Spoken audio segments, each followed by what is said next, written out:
live. We have a confirmation of live. Right on. Well, welcome in. Friends who are joining us on YouTube, it's nice to have you. This is a live stream. If you're watching this and it's anytime after Tuesday, June 23rd at 1:33 p.m. Eastern Standard Time, that means you're not watching it live, which is okay. Enjoy the VOD. If you're watching on the video, chat is going to be down here on the horizontal, or right here roughly on the vertical stream. It would be amazing if you hit the like and subscribe button. Those help the channel immensely to gain visibility. But welcome in. My name's Lou. We're going to do some cooking today. This is a cooking live stream, generally speaking. We also get out in the world to do IRL stuff every once in a while. I make a lot of vegetable forward family meals. I do meal prep. We do meal planning. I do some baking from time to time. We make food for camping trips pretty often. And that is the vibe. We also get out and about in Philadelphia. And our chat is very conversational. Think about it like you're sitting at the kitchen counter and people are just chit-chatting about sort of whatever's happening. You can get me off track pretty easily if you're interested in doing that. So feel free to try. Anyway, today we're doing a couple different little kitchen projects. I have a chicken in the oven as well as some chicken thighs. The chicken is a whole chicken. We're roasting that and I'm going to use that for dinner tonight. Dinner is going to be something I'm just kind of making up right now. Phyllo cups with mozzarella and pesto chicken and a little bit of minute rice. So I just have to make some minute rice for that. We're also going to be doing a prep for focaccia dough for dinner tomorrow night. I'm going to be making broth, like homemade stock or broth. I will call it stock. I will also call it broth. You call it whatever you want. I have 2 bags of scraps in the freezer, vegetable scraps in the freezer, plus a bag of chicken bones. So we're going to use that and make a broth with that, as well as the bones from the chicken that is currently roasting in the oven. It's been in there for about 30 minutes at this point. We're also going to make some cookies. I'm not making and mixing and doing all the work to make the cookies today. We're going to take some cookies out of the bag that I have in the oven, which are basically pre-made cookie balls that I've made in various different streams, and we're just going to bake them because the oven's on, and why not? That is going to be the stream today. I'm also going to make the red sauce for the for the focaccia, because the red sauce is just like a raw red sauce, but it's better when you make it a day or two ahead of time. It's basically a pizza sauce. So we have a pizza, sort of a focaccia pizza situation. Because I'm a salty bitch. And that's gonna be for dinner. Like I said, you can get me off track. You can get me off track if you want. Cyborg, I have something for you. And the sauce we're just gonna make at some point in stream. Vela says the main difference is the stock is made from bones, while broth is made primarily from meat. Oh, that's good to know. I knew there was a difference. I feel like I knew that in my bones. Free joke, free word association joke. You can have that one. Broth is made from meat. Okay, so that's why when there's like vegetable stock and chicken broth.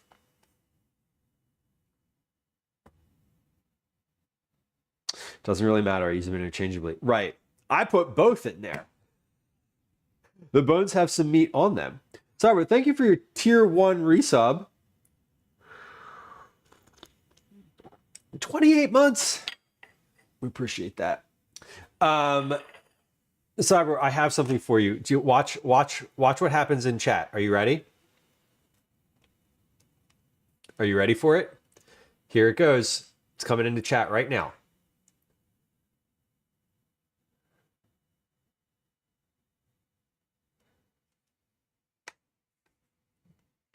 It works.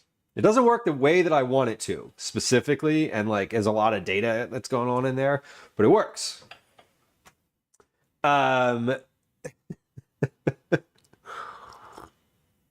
You can also do command random clip or command recent clip. And if you hit command commands, it will remind you which commands those are. Anyway, you can search clips in chat. It only indexes back. It doesn't index all the clips, years of clips. There's like several thousand clips on the channel. But it does. There you go. Yeah. All right. Look at that. Yeah, and those are more recent than the ones above it. Cool. It works. That's amazing. And you can use it for non-cat content too. Just reference. If you want like a dad joke, you can search dad joke and that will also return results. Okay, so for Phyllo dough, okay, try it now, is the Phyllo cups are, Phyllo dough in a muffin tin.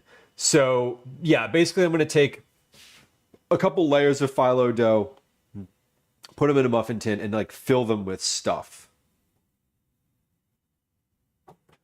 That's the vibe. I like Phyllo cups as a vehicle for leftovers. As a like way to just kind of move leftovers back into the dinner rotation. They're also functionally, I have a bunch of Phyllo dough or a roll of Phyllo dough in the freezer that I have been staring at for a while, and I keep I keep submitting recipes for testing, or not testing, for like publication that use Phyllo dough, because I want to use this roll up, and finally I'm like, I'm just going to use it. I'm going to use it in a non-development situation. Coffee's finished. Let's get started. So for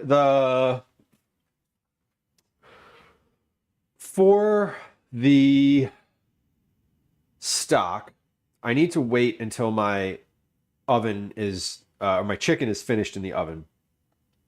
But let's get I need to get the pot for that, actually. I have a stock pot that I like to use. It's a much bigger pot. I forgot to get it before stream. So bear with me for just a moment. I'm going to put I'm going to put some clips on for just a second and see if this works, and then we'll be back in a moment. We'll be back in just a moment. I need to get a pot out of the basement here. Last Bardu, welcome in. What's cooking? A lot of stuff. Right now we've got a chicken in the oven, which is great. I know that was not maybe necessarily a literal question, but it is. But I take things extremely literally. Command joke in chat. Okay, I'm gonna go down to the basement. I'll be right back. Enjoy a few clips here for just a moment. And the internet has made things, all right, BRB, worse, but also like better. But like we used to be a true society with only a very small number of sports, and now we have cornhole. It's terrible.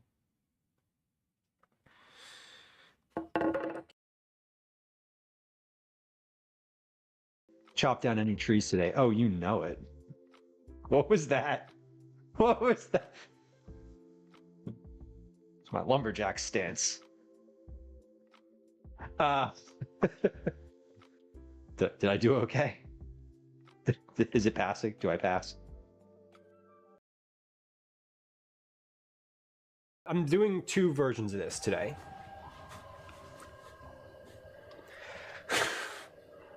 I'm doing two versions of this today.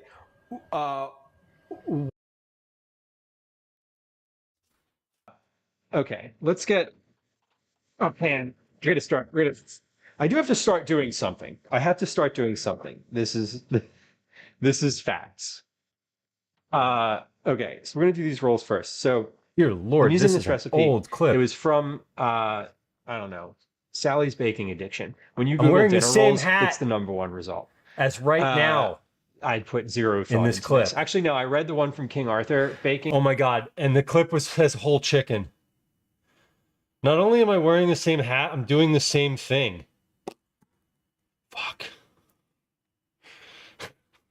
Well, that was depressing. Sort of. Not really. I guess consistency is a good thing. Anyway, we got a big old stock pot. It's on the stove. We're gonna get out the ingredients, not ingredients. Let me get out the stuff that's going in there, and just put it in. Because basically, as soon as this chicken is finished, I'm going to dump a bunch of stuff into that pot. What I want to do is just make sure I have everything that's in here that is going in the pot identified, because if I end up getting, I get really annoyed with myself when I finish making stock and then I look in the freezer and I'm like, oh, but I missed a bag. Anyway, let's put this. I'm gonna put the chicken in the pot here and let that just sit. It's completely frozen solid, so it'll be fine to just like sit in the pot for a few minutes. Gonna take a temperature check of the chicken in the oven.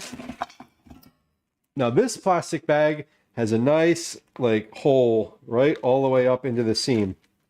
So this one is finally finished. We're not washing that one. Kind of unfortunate, I know. It is the chicken hat now, Cyborg. This is also unfortunate. That was stream number 254. We're now on 566. So that was over half. That was like 250 plus streams ago. That's wild to me. I wish I put the date. I wish I had started a long time ago putting the date right here, like right up in this little box. And if you're on the vertical stream, you can't see that little box because it doesn't have those overlays. But anyway, just imagine a little box that says the name of what's happening on stream today. It's been there since like stream number 1, maybe. Anyway, I wish I'd have put the date in it. I didn't, and that's okay. We also have the chicken spine. This is from the chicken that's in the oven. We're going to add that into the pot too. And we're going to leave these vegetables sitting over here on the counter because they're fine to just be there. So the broth is going to happen. Let's do the focaccia dough now because I'm waiting for the chicken in the oven, which let me take the temperature of that chicken. The oven's at 350. I probably need to bump the temp of the oven. They've been in there for 40 minutes now. So if this isn't finished yet, I'm going to bump the temp just a little bit, probably 400 or so. But I think if the chicken thighs are finished, we'll take those out. If the chicken thighs are not done, then the roasting chicken is probably not. Unless it is 167. Okay. Somehow the roasting chicken is finished. Yeah, okay. Well, that's a interesting development that I was not expecting. Oh, you know why? Lou. The chicken thighs were frozen solid. The chicken that you're roasting, the whole one, was thawed. I'm like, why? Why aren't the thighs cooking? Because they were frozen solid. Obviously.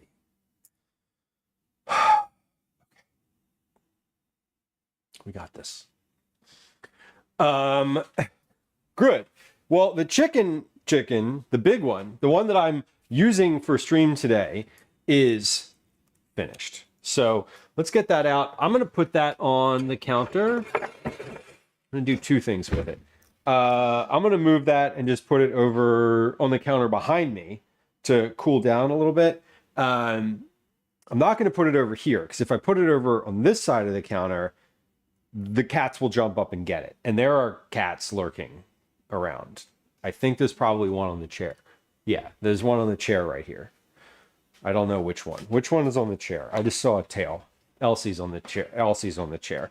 Okay, so there is a near the cat that I have to worry about. The most persistent cat is the closest cat.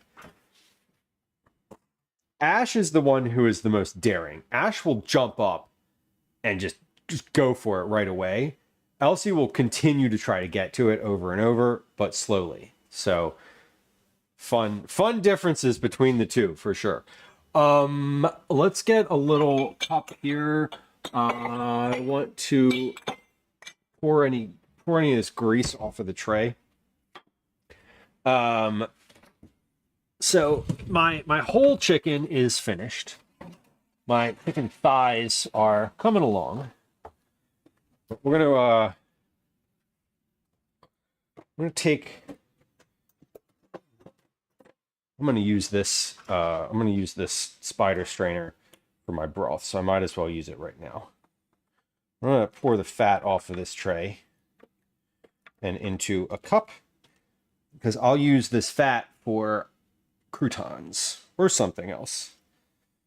But basically, I want to take the fat off before while it's still super liquidy. Because more of it comes off when I do it like that. All right, perfect.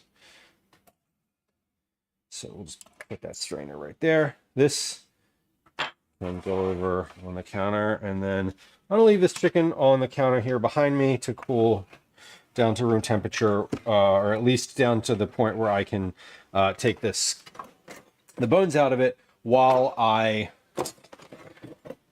get this focaccia dough together. So the focaccia dough is a recipe that I've used a bunch, and it's I have it printed out. Mur, welcome in. Hello. Happy Tuesday. Happy pre-hump day.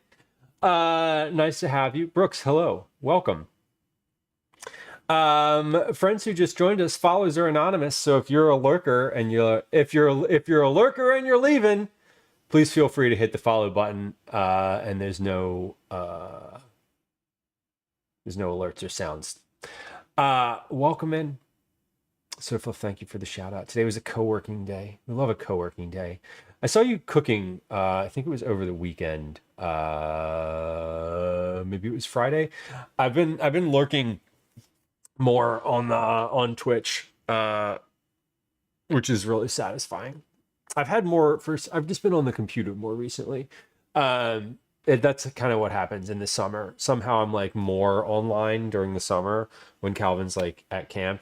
Anyway, you don't need to know that. You don't care.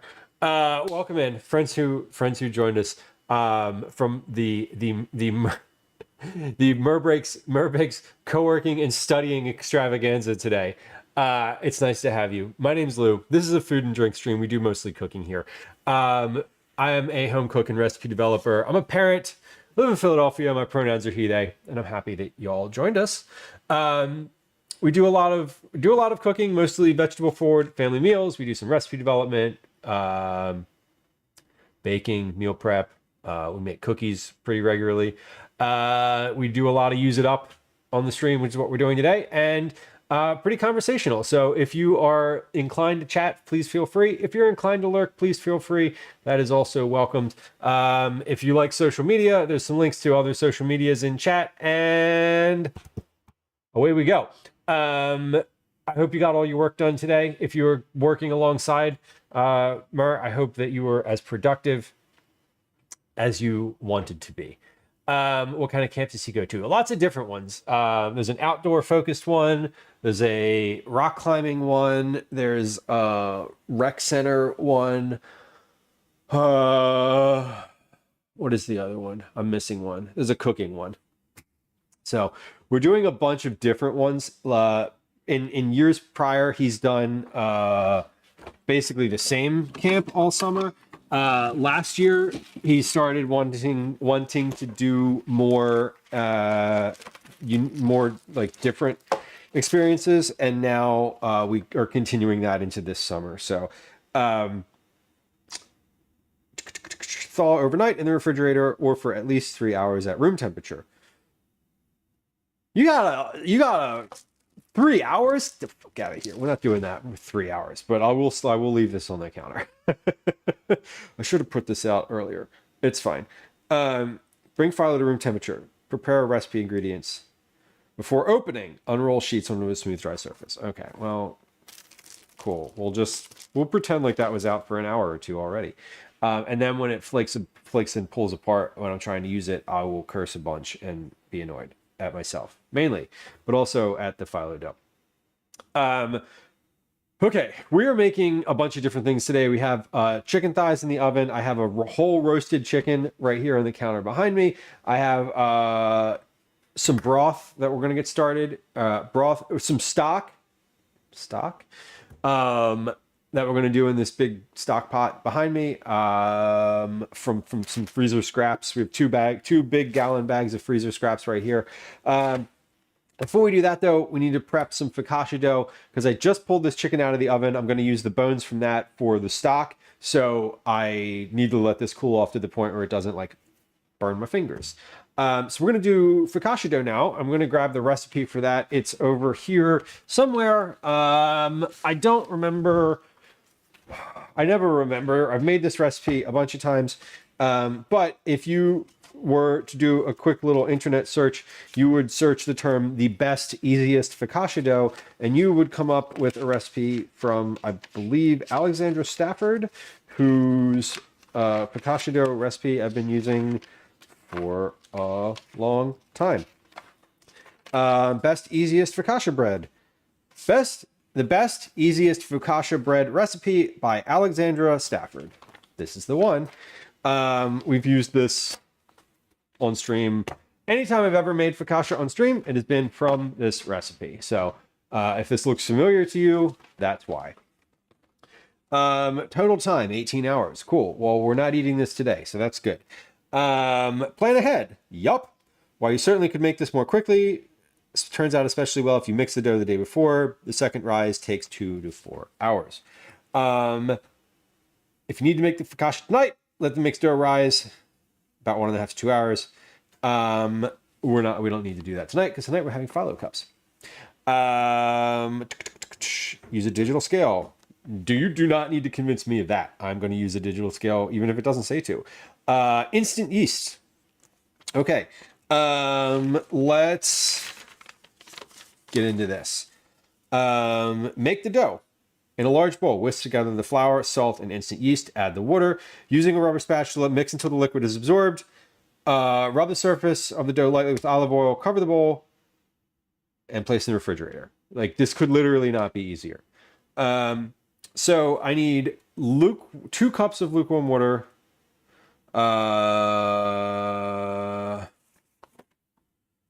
4 cups of all-purpose flour. Salt, yeast, instant yeast, it says, not, so 2 different types of yeast here. Not rapid rise. No, we do. We want the rapid rise instant yeast. That is this one. As opposed to the active dry original yeast. Yeah, okay. So I want one packet of this. I don't know what the focaccia is going to be specifically for dinner tomorrow. I do know that I have a bunch of recipe testing stuff that I'm going to be doing this weekend. I'm not streaming that, or I don't stream the recipe testing stuff because I'm not allowed to. So I know that tomorrow is going to be like a big grocery store day. So whatever basically like I don't need to know what's in the focaccia today because I'm just making the dough. Tomorrow we'll figure out what the focaccia is actually going to be. While I'm at the grocery store, I'm just going to grab some cheese, but I know it's going to have like a red sauce. It'll probably have like pepperoni or something of that nature. I'm not really sure. Okay, we need all-purpose or bread flour.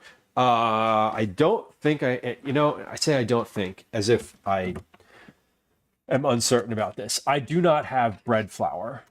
And I know this because I did the cabinet clean out the other day. I'm going to check though the bread flour. I know, see, this is the thing. I know exactly where the bread flour would be. I have semolina flour and I have corn flour. I have rye flour, but I do not have bread flour. So we're going to use our all-purpose flour as the recipe says. I need salt, but that's over on the counter. Salt, yeast, water, and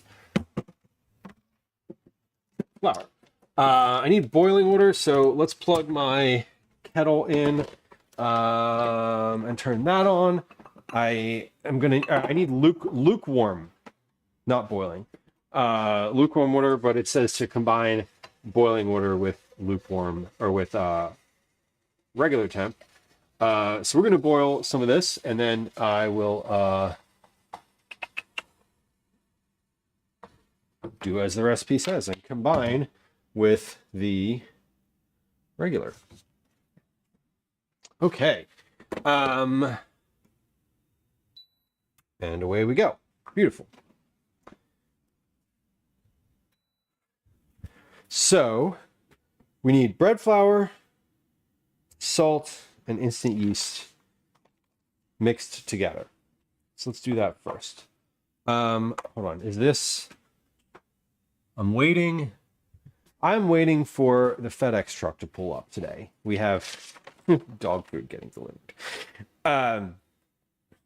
So I mix this all in the same bowl, right? I for as many times as I've made this recipe, you'd think that I would know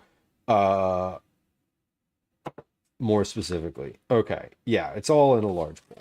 Cool. So we're putting the flour. Now this is the focaccia bread bowl. I always use the same bowl because you have to cover it in the refrigerator, and this bowl has a plastic lid that I can just pop on top. I don't need to worry about like a towel or plastic wrap or any of that. It just goes in here. I put this lid, not this one, and I put the lid on it. So we need 512 grams of flour. So I'm going to add that first because that's the easiest. There's the most volume.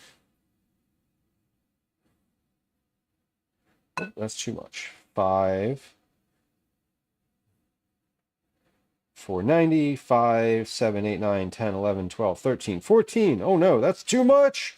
You can't have that. Great. 512 grams of flour. Now that is finished. I'm going to put that right back in the cabinet where it goes because our cabinets are nicely organized and I would like to keep them that way for as long as possible, which they're still organized. 10 grams of kosher salt. Salt is over here. 10 grams, two teaspoons, it says. So let's just do a teaspoon measure. 1, 2, that's 7 grams. 8, 9, 10. Okay, we're just going to go with the 10 grams. 2 teaspoons, 8 grams of instant yeast. 2 teaspoons of instant yeast. I think that is an entire packet. It should be. 1 packet equals 2 1/4 teaspoons. So yeah, we're just going to put 1 packet in here because that's... What am I going to do with a leftover 1/4 teaspoon of yeast? That's not a thing. We can measure it just to be sure. That could be fun. Probably not. It's not really fun. Fun is not maybe the right term. Hold on. Am I supposed to do... No, yeah, you put the yeast all in. You can use active dry yeast in here, it says. But you have to sprinkle it on the water first and let that sit for a while, which I really don't want to do. So that came out to be a little less than 2 teaspoons, but that's probably okay. I think this recipe is designed for 1 packet, just like in general. I am going to split this packet open and just make sure that like all of the little yeasty bits that are in here get scraped out, because I don't want to leave any of them behind. There. Okay. Yeast is all good. Now we need to have 2 cups of water. We're going to do a half a cup of boiling water with a cup and a half of cold. So let's get my cup and a half of cold water out and ready to go here. Cup, there's 1. There's a cup and a half. All right. Perfect. Cup and a half. So once that water boils in the kettle, we'll add a half a cup to this. Then we're going to mix it, and then I'll put it in put a lid on it, and then it'll be in the fridge. That's it. Super easy. The actual like working time for this focaccia is really, really low. Okay. Hey, there's the FedEx truck. Beautiful. In just a... There it is. And they knocked. In just a moment here, I need to take a pause and feed the dog because we just got the dog food just got delivered. So I didn't have any dog food this morning. So once I'm finished this, we're going to pause for just a moment and I will do that briefly. Because that's important. It's important for her. She likes to eat, generally speaking. Don't we all? Okay, half a cup of boiling water. There we go. Is this lukewarm? It's pretty lukewarm. You know what? That is a little cold. I need the water coming out of my refrigerator is very cold. So I'm going to take some out of the tap, actually. I know, the water didn't feel lukewarm. It felt... There we go. Okay. It felt cold still. Okay, cool. Let's mix this in, and then we will put this in the fridge and be ready to move on.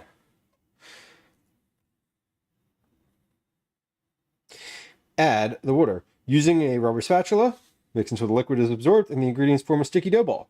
Easy enough.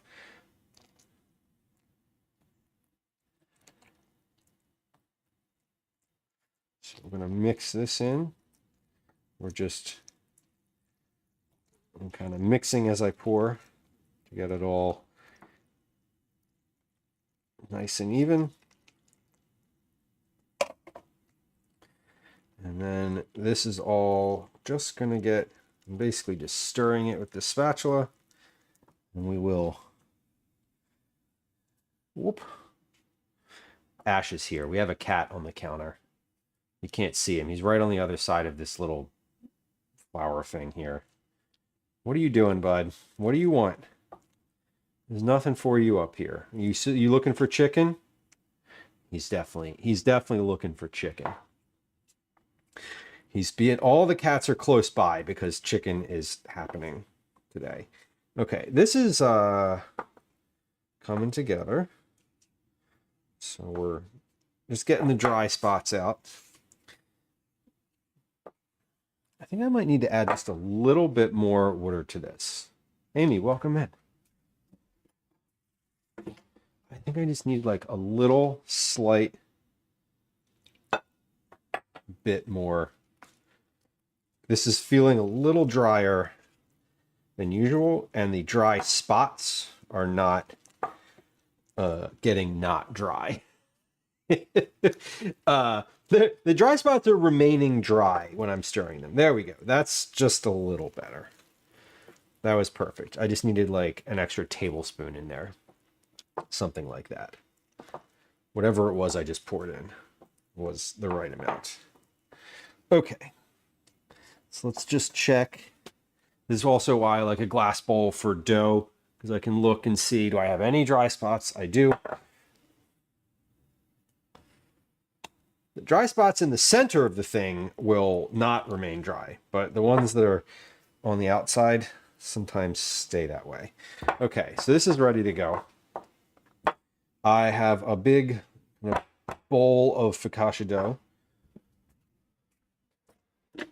And we're going to put some olive oil on the top of this and then just pop it in the refrigerator. That's going to be our dough for tomorrow.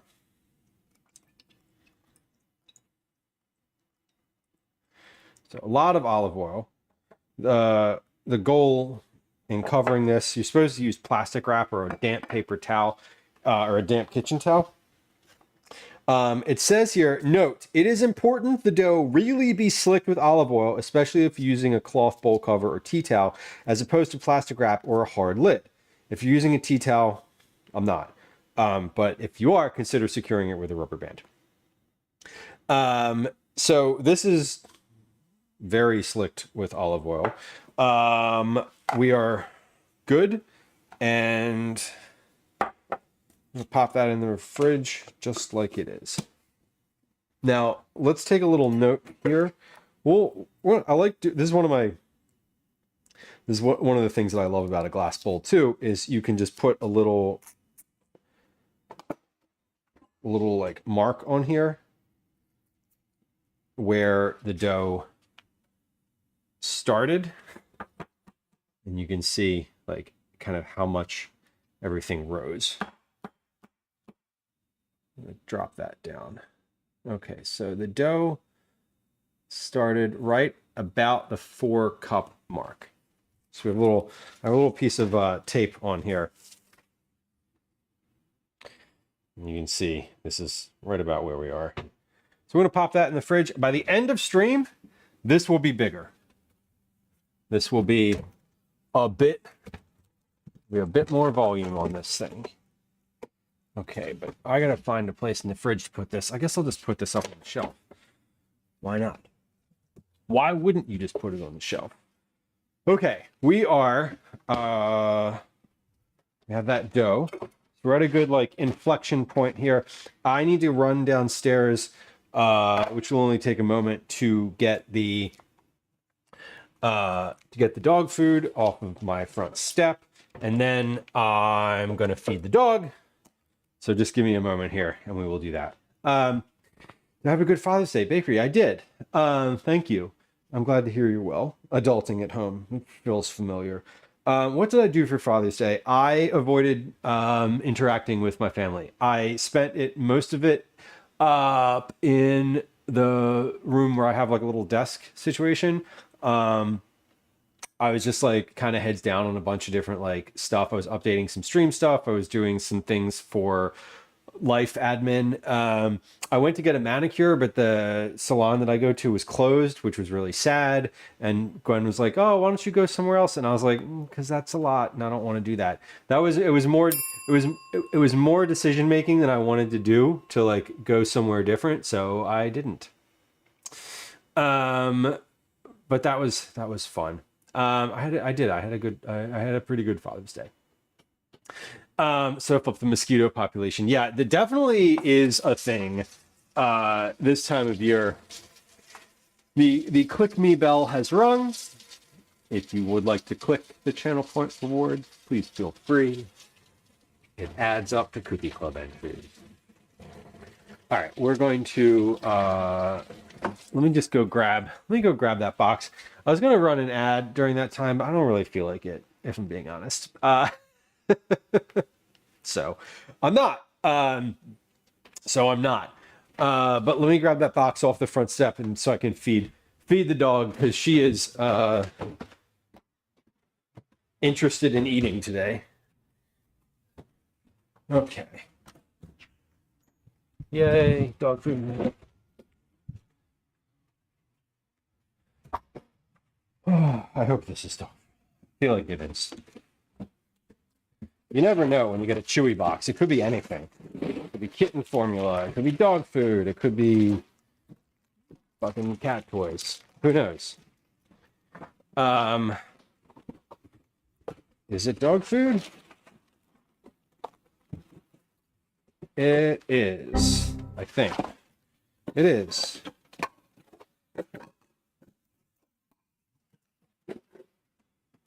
Okay.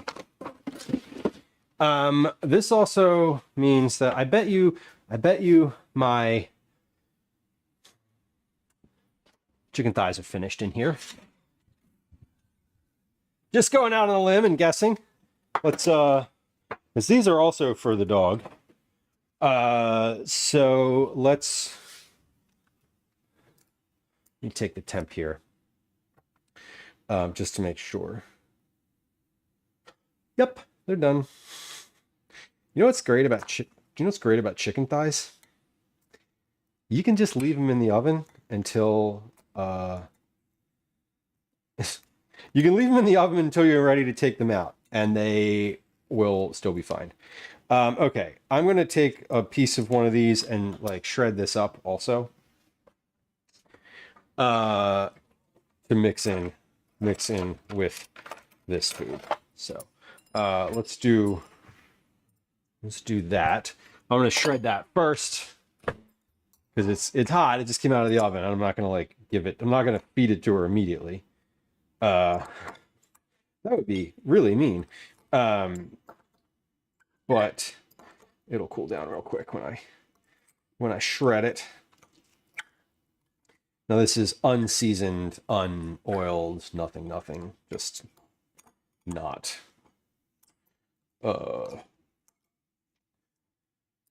Just plain. Okay.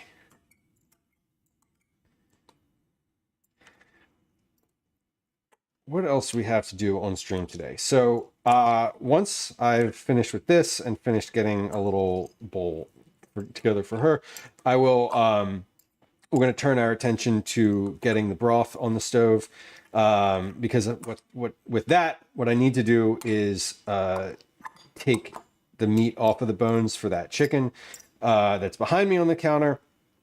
We'll put the bones into the stock pot. We'll let that cook for about an hour or so. And then we'll add the vegetables and let those cook for 20 to 30 minutes. And then that'll be finished and like ready to go. I don't know if I'm going to package it on stream today. I might not. We might not get there. We might not get there time-wise. But we might. I don't know. I'm, again, not sure. So we'll figure it out. Let's see. I know she's up there. Daisy's up there yelling at me right now. She can smell the chicken. I don't think she knows it's for her, so that's fine. Let's see if she wants to come down and have some of this though.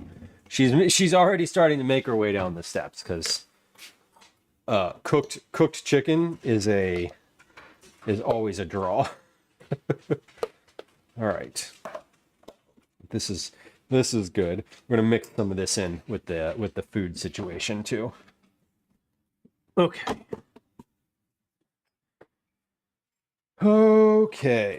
We put this in the sink.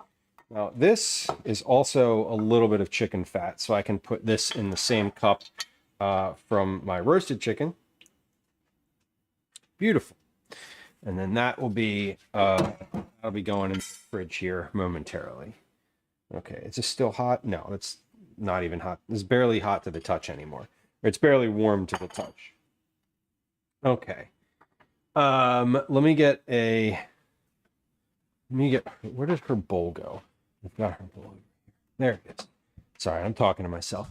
I'm narrating the things that are happening out loud because that's also sort of, that's what I do when I'm not streaming too, which is always fun.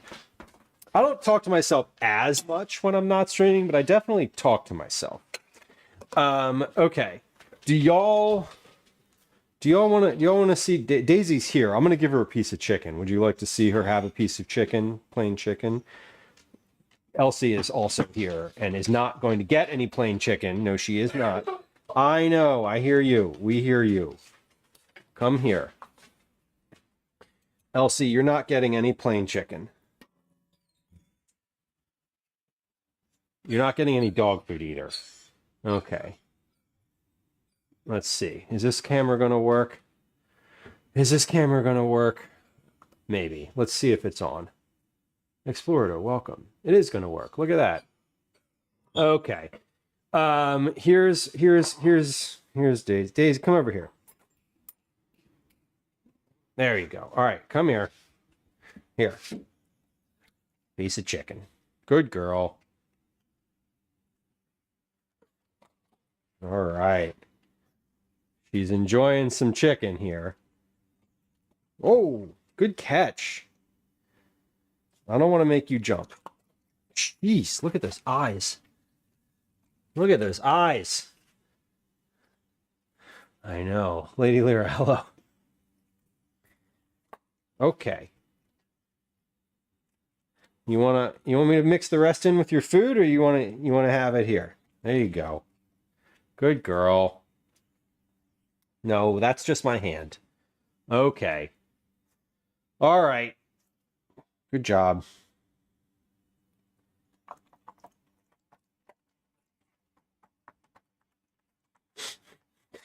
She's giving me the eyes. There you go. Okay, we'll put your food down.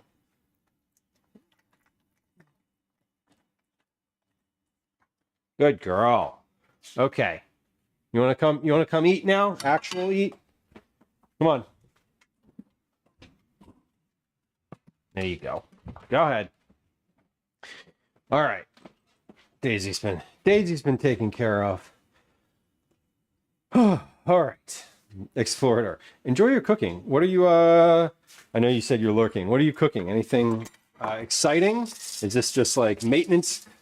There's two different types there's multiple types of cooking. I think about like maintenance cooking is like what I'm doing today, where it's like, well, I got a bunch of stuff that I need to get rid of. Let's do that. And then there's like exciting cooking, which is like, I found this really nice new recipe and I'm excited to make it for dinner. I didn't. I'm not. That's not me today. Today is we're making stock. We're making soup. Okay, but let's do the soup thing, because that is going to take a little while. Stock. Let's see. About an hour and a half to 2 hours, 2:30, 3:30, 4:30. Yeah, so we'll be finished with the stock around 4:30 p.m. Now this is seasoned. I already seasoned this chicken. I just washed my hands. So we're going to take all the bones off of this. We're going to take, rather, not going to take the bones off of it. We're going to take the meat off of it. We'll put the meat on the tray here, and then I'm just going to put the bones in the pot along with the skin. Everything here is just getting used up today.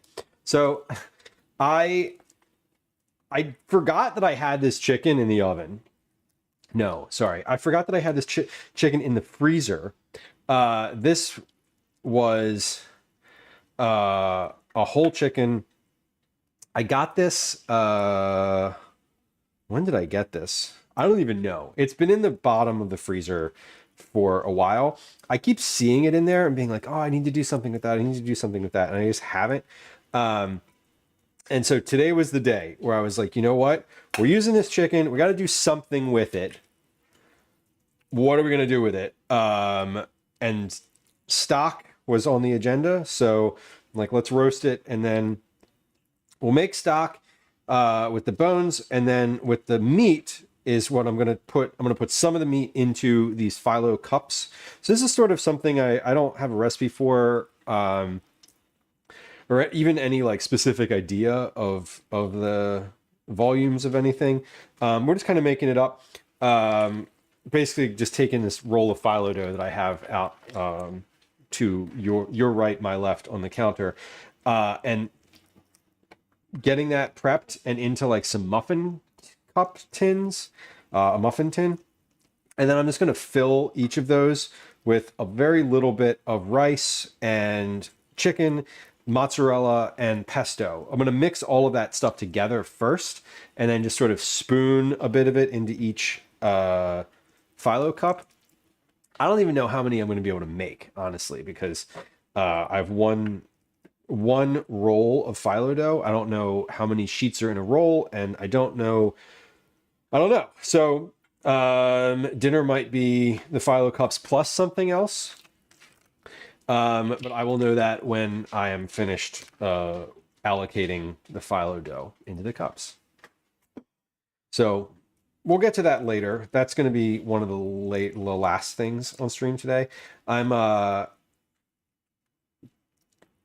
to do some cookies here in a moment. Basically, we're going to do the cookies and let those bake and cool while I'm getting the Phyllo cups ready. And then as the Phyllo cups are baking, we're going to make our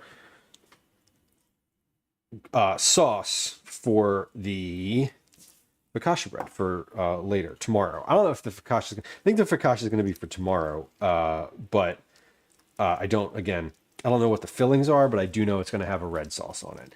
I also know that I have a little bit of red sauce left over in the fridge. So tomorrow when I make the focaccia, I'm going to combine the jar of like garlic marinara, like whatever. There's like a half a cup of garlic marinara in there. We'll put that into the sauce that I'm making today. So a little bit of a combo scenario. Right now, though, we're just taking apart a whole chicken. I don't need these pieces to be in any kind of like good shape. I just kind of am going to shred it anyway. So I'm just using my hands and sort of picking it apart and putting a pile of meat right here. When I put this into a bowl to fill the Phyllo, I'm going to chop it with it. I'll like chop it up with a knife. So that'll be a little bit smaller than what's in front of me right now. So that'll be a little bit from now. This chicken is completely cooled down. I'm just taking all the bones and putting them in my stock pot. And then as soon as I'm done with that, we're going to fill the stock pot with a little bit of water and then just get that on the stove to come up to a boil. We'll drop that to a simmer and we'll let that cook while everything else is going on.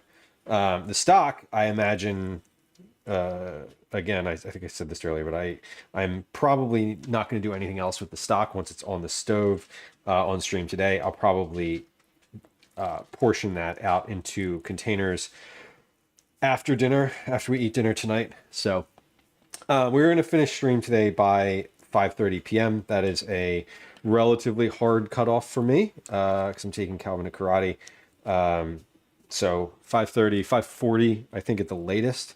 If it's 5:40 and I'm still talking, like if you're any of the moderators who can hear me right now, if I'm literally still talking at 5:40, just start a raid. And I'll be like, oh, I guess we're done. Because I might not have the self-control. So like I'm saying it out loud, and I wouldn't be mad at you if you did. At that point, someone needs to manage me. Okay, let me wash my hands here because we're good to take our next step. I'm just going to take this chicken and put it in a bowl and have that be in the fridge. Because again, I don't know how many Phyllo cups I'm going to use, so I don't know how much chicken I need. So I'm just going to take all of this and put it in, and we'll see where we get to from there. We're just gonna put it in a big bowl and put that away for now. Set an alarm. Thank you. Yeah, I will be self-managing at that. Hopefully, but Calvin will be home. I'll be much more aware of the time. Right now I'm not aware of the time because he's not home. He's still at camp for another hour. Gwen's picking him up. So like basically until they arrive at this house around 4:30, 5 p.m., I'm not gonna know what time it is. But watch my sense of panic when I'm like, oh, my family's home, and then I look at the clock and I'm like, oh no, because there will be a look of panic. I'm pretty sure of it.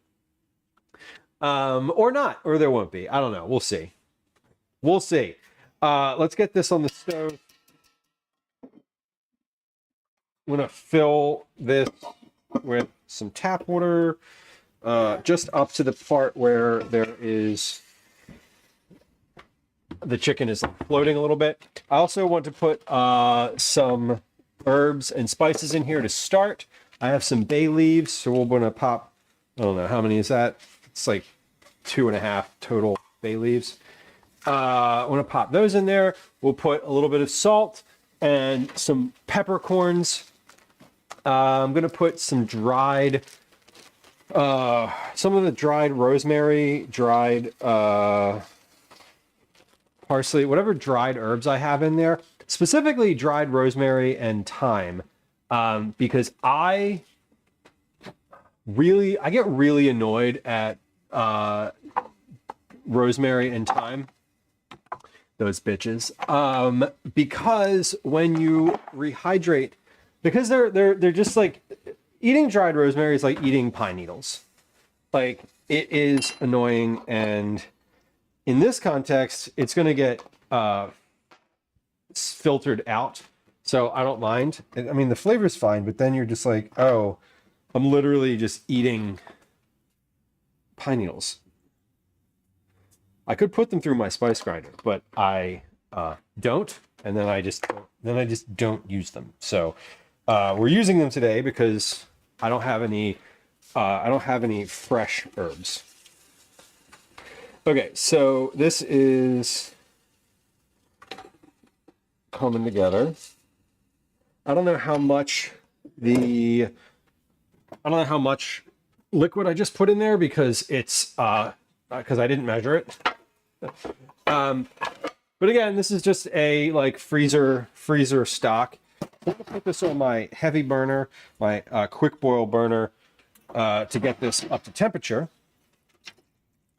And then once that is at temperature, I might move it over to a smaller burner to simmer.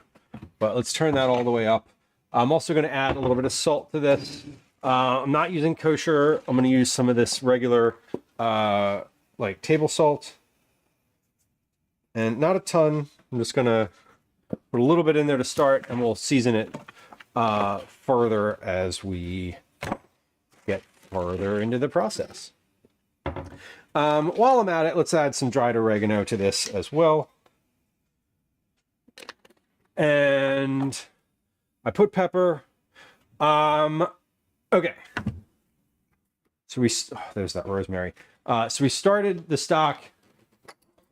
Now I am also going to, I'm going to need to cut up some garlic for my, Focaccia sauce, my red sauce. So I might as well do that now. Cut up some garlic for the sauce, and then throw some garlic in there, or have some garlic ready to throw in there, some onions ready to throw in there. Basically, I'm going grocery shopping tomorrow. I'm gonna like re-up on some vegetables, so I'm gonna take whatever's in the cabinet and just toss it in there, onion wise. Brooks, I hope you're enjoying your lurk. It does look like Pine Needles Bakery. Yeah, it's annoying. I mean, you can forget rosemary powder, but when you get the rosemary, like just dried rosemary, it's like, okay, you soak it overnight in some water and it's still hard. even fresh rosemary, like you gotta chop it up. Raven, hello. Welcome in. Okay, so let's get the garlic out. I'm not going to put it in that pot yet, but I do want to get started with it. I've got an onion here. I'm going to chop this up and see what that ends up being. It looks like there's at least a portion of this that is not going to be salvageable. But I have my bags of stuff from over here. So this is all material from kitchen scraps. We already have onions in here. I have corn husks in here. I have garlic. I have lots of fresh herbs, herb stems, more corn cobs in this one. I have carrot peels, shallot tops. I have mushroom bottoms in here. So this is all just a very like various mix of different things. This little box here is like a garlic and onion repository. Now some of the stuff in here is, yeah, this is super soft. Like this is done. I'm not going to do anything besides put that in the compost. No, that one just, oh God, that one just came out. These are the same. The ones at the bottom have been in there. I haven't rotated through these in a while. So these are done with their lives. So anyway, this one has sprouted. So this one can go into the stock. I need a few cloves of this for my red sauce. And then the rest of it, we're just going to use in the stock. Maybe not the rest of it. This bulb of garlic is brand new. I got that one last week. So we'll save that one. This seems like it is fine, but we'll cut it open and see how we do. I'm going to use, what knife am I going to use? Let's use, whoa, that one just shot out at me. Okay, we're not going to use that one, but it really wanted to volunteer. Sorry, bud. You get to stay. A 32-inch wide snickerdoodle cookie. Smart to make it in that? I don't know.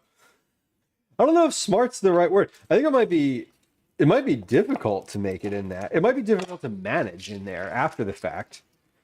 Certainly, it seems like it might be a lot of dough, but I think it sounds great. Depends how many people you're feeding it to. If you have a large group of people and you want to make an impressively sized cookie, I think it sounds like a great idea. I would certainly go for it. If I had a 32-inch skillet, I would love to do that. It sounds fun. I would probably preheat the skillet too for that purpose to get a crispier cookie. This garlic is all good, so we're going to use this. Yeah, I'm going to use this, and then we'll put some of this into the stock, and then some of this might still be really pretty decent. So I think I might keep. Yeah, this is stock. This is for stock. Stock. And then this one, this is like half of a bulb. I'll keep that one. Cool. It's a shield. Yeah, I'm trying to envision 32 inches. And like, how would I do? Would that fit? That would fit in the oven, right? Of course it would. It would like just fit in the oven. It is a shield. You need like a second person to hold that up. I have a pretty large skillet, and it's very heavy. I'm imagining a skillet that was like twice that big, made out of iron. I'll tell you what, that skillet has big like Home Alone booby trap kind of vibes going on with it. How would the kids put that? It's giving Home Alone booby traps. And that is the only time you'll ever hear me say things like that, because I don't like using the vernacular of the children. It bothers me and makes me feel even older than I am. Little fun aside about me. A giant camping skillet. Yeah, that's like an over the fire situation.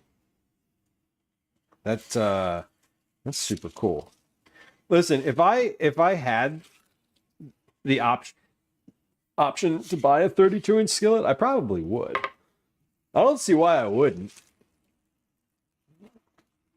I mean, I can think of a couple of, at least a few reasons why not, but generally speaking, yeah, I'd probably go for that. Do I need onion in anything? No. No. I do not. Okay. So I have a shallot and a red onion. I'm just cutting those up to put into the broth, the stock that I'm making. So again, this is all, tomorrow we're going to be doing some shopping for several recipe tests that I have to get through this weekend. So I know, I'm like, all right, I'm going to have some more onions in the house tomorrow. I'll have more garlic. Like, we're just kind of, this is what we do. When we make stock, I just use up sort of a bit more of the old produce. I have this thing too where I keep forgetting that I'm supposed to be making some rice today, some minute rice. So I want to get this out and like leave it on the counter so it stays in my line of vision.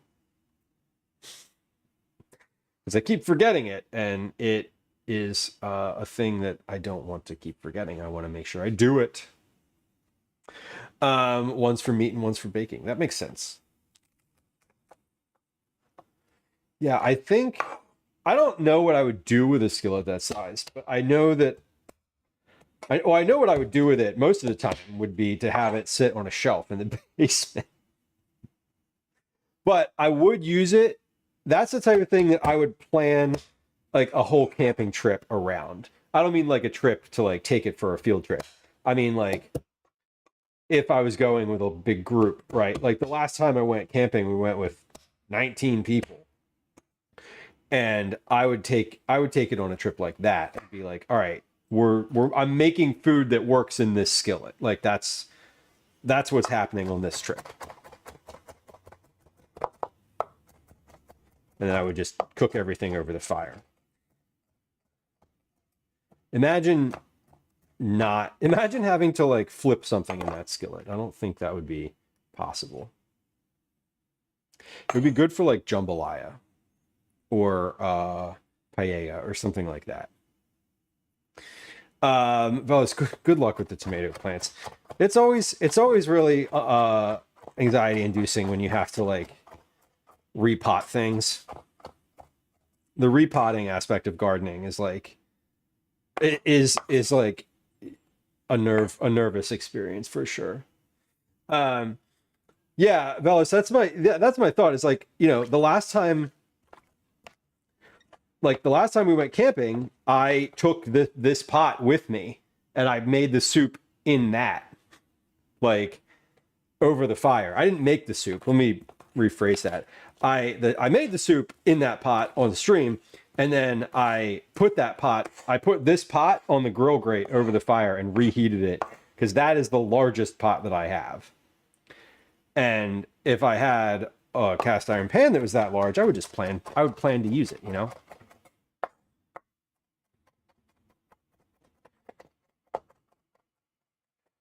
Oh, Velas, that's great though. Yeah, I don't know much about the tomato plants, but like, yeah, if you see one plant that's got like that option, those like little things, is this a thing where you plant? Because I've seen this happen before, or not happen, but I've seen this before where where one is rerouting a tree, and you make like a little cut on it, and then you wrap it with like basically a dirt ball. At the point there, is that what you're not doing that? You're cutting it and then potting it from that, right? You're not trying to like root the thing off of the plant itself. I don't know if that doesn't make, if you know what I'm talking about when I'm saying cloning trees, like that's not what you're doing with the tomato plant. That's not what I my understanding.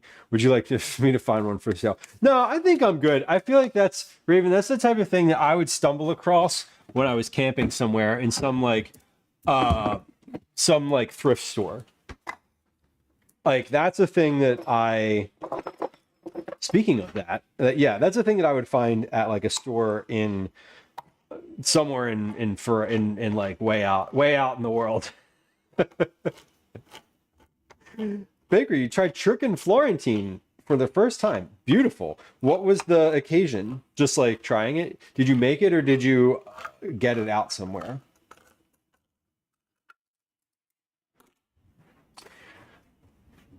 I am trying this Aldi tomato sauce or crushed tomato for the first time. So not really the same, but we're going for it. Aldi crushed Happy Harvest, an Aldi original. So I'm using these tomatoes for this sauce because this is sort of like the purest form of the tomato.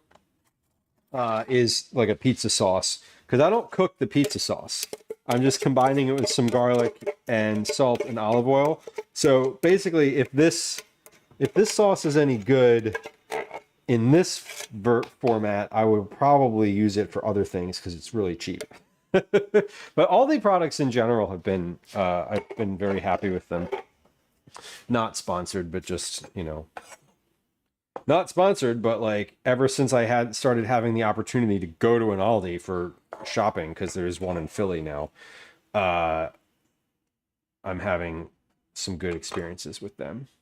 Okay, garlic is in. Let me rinse my hands, and then I keep misplacing my towel. There we go. So it's similar. You cut the branch off the plant, you just put it in dirt, and it'll grow. Put the cup branches in a glass of water. Okay. Yeah. Do you have any of that root? What's it called? There's like a root starter. You like rub the roots in it. I've seen those before too for like when you are propagating. A lot of 20-inch skillets. How many 20-inch skillets does one person need? Do they sell? I'm assuming they sell them. Okay. Grafting. That's the word. Yeah, I couldn't think of the word. I don't know if you can. Yeah, I think that's the word I was thinking of though, with regard to trees too. But now that I'm saying it out loud, I realize I know that that's not the right word. Root hormone. Yeah, there it is. Raven, I don't want you to try to find me a skillet. I'm fine. Thank you. We're good. As I said, I like to stumble across that type of thing in the world. I don't need a 20+ inch skillet arriving at the PO box. I think the Lisas would be like, Lou, what are you doing? But good luck with your cookie. You owned a couple restaurants. That makes sense. Those restaurant stuff, those stuff you get from like a restaurant is always like so good. It's like in like such I don't want to say good condition, but like seasoned condition. That kind of stuff is like, oh wow, that was that this thing's had some mileage on it. I'm thinking specifically of the carbon steel pans. I hope this is onion powder. It is. Okay. I didn't look at it. I just started dumping it in there. Carbon steel pans. Like if you ever get a restaurant, it's like, we're going out of business. We're going to sell all of our stuff. That's the thing to buy. Those things are wild. Grafting is usually done with apple trees. They need other apple trees to pollinate. Take a totally different apple tree and surgically graft them onto another tree, so you can get two different varieties. It is, yeah, and that's what I was thinking was what we were talking about, which is like that little, like basically a ball around the around a notch cut into the like a branch. But yeah, grafting I think is the word I was searching for. But now that you're saying that, I'm aware that that's incorrect. That's not. It's the word I was searching for when I was like, what am I talking about? But it's not the right one. That's cool. Good luck with that. That's exciting though. I mean, if it works, it means like you got more tomato plants for free, which is like kind of the point, right? There's a soil, direct, and water way to clone a tomato, and another way which is being checked by mods. There's I love tomatoes. They're my favorite. I've only ever grown them one way, which is straight out of the soil and into the world to die. Where are they? Because they didn't get watered for like 3 weeks.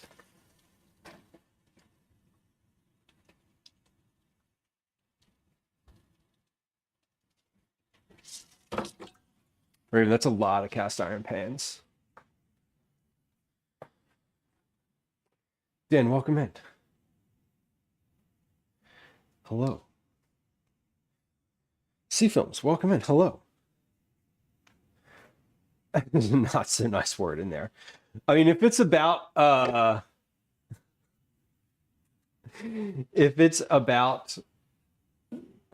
propagation, I feel like it's probably okay. Yeah, it's fascinating. It's one of those things that I like. I've watched this on YouTube, but I've never actually tried to do it. I've propagated plants before in like the clippings in water. Like we have a bunch of those in the house right now. We have one of those like wall hanging things that has like little test tubes hanging from it, and we just put like plant clippings in it, and they grow for a little while and then they eventually die. That's how it goes, honestly. Okay. Focaccia red sauce is done. Focaccia dough is done. Broth is on the stove. Let's put some clippings. Let's put some of the cookies. Let's put some cookies in the oven. Clippings and water would be cloning. Yeah, and I'm talking about we have an Ash. Ash. Damn it. Come here, bud. Come here, bud. Ash wants to say hi. He really wants to come on the counter. He wants to come on the counter, but he can't figure out how to get past the flowers. He can't figure out how to get past the flowers. They're in the way. They're in the way. He's a baby. Bakery, that's lovely. A friend's making you food is the best. He's a baby. This is an Ash baby.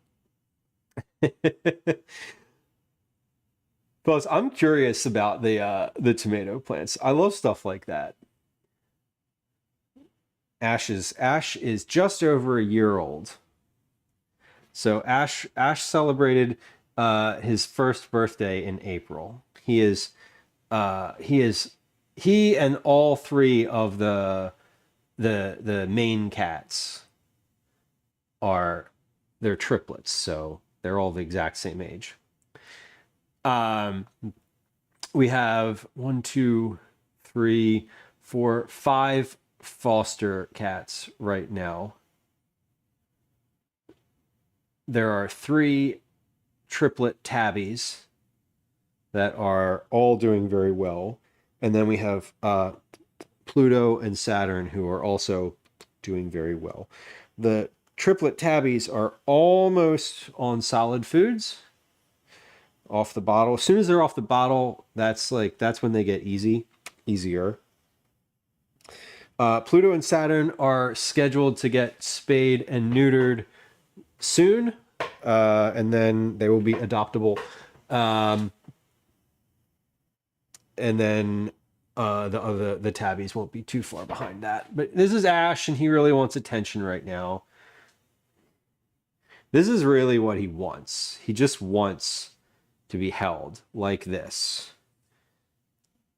all the time. Oh, he's gonna engage in some personal grooming while he's in my arms.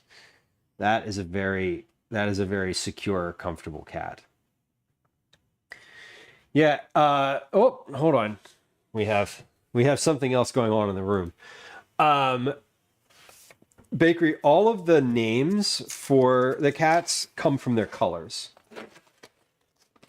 Because initially the cats were named Payday, Cadbury, and Heathbar. And I was just calling them, well, because they were fosters, and the shelter gives names. They give like names to all the cats. Like the cats that we have that are the three tabbies, their initial foster names were Clank, Ratchet, and Dr. Nefarious. And then someone at the shelter was like, hey, if they get adopted separately and we just have a cat named Ratchet, that's offensive. And so they said this to Gwen. They were like, you know, you need to name them something different. And Gwen was like, listen, y'all gave them to me with those names. You want me to name them something different? Fine. But so those cats are now named. There's a girl and two boys, and they're Zelda, Link, and Ganon. Saturn and Pluto, those are like planet names, you know. So they sort of name them together. But our cats, so Ash, Elsie, and Obi, we have adopted. We adopted them a year ago. They are formally adopted. They live here. They're like foster cat, you know, foster cat caretakers. But so we didn't love the names. We didn't Heathbar, Payday, Cadbury. I just started calling Ash Gray because he's gray. And then Obi is an orange and Elsie's calico. And so I was literally calling them like calico and orange. And then we were all sort of calling them like, oh, orange boy, you know, little calico, like blah, blah, blah. And so when we named them, we like people names. We like names, you know, names that are not like, I don't know. I don't care if what y'all name your animals, but I get, you know, I don't want a cat named like Payday and Heathbar. That would be weird to me. Because they have personality, whatever, for whatever reason, because this is just me. Anyway, we named Ash because he's gray, which is the color of ash. We named Obi because it's the letters OB for orange boy, Obi. And Elsie is for little calico, LC. But it's Elsie, like ELSIE. Whatever. That's how they got their names. Foster Phils. Yeah, we were also ready for cats, Twinderella. We were like, we'd had cats, they were really old, they passed, and it had been a year, and we were like, it had been 2 years since one of them had passed, and then a year since the other one, and we were like, okay, it's time. Like, it's time to get, you know, we're both Gwen and I are cat people, so it was time. Payday, Payday.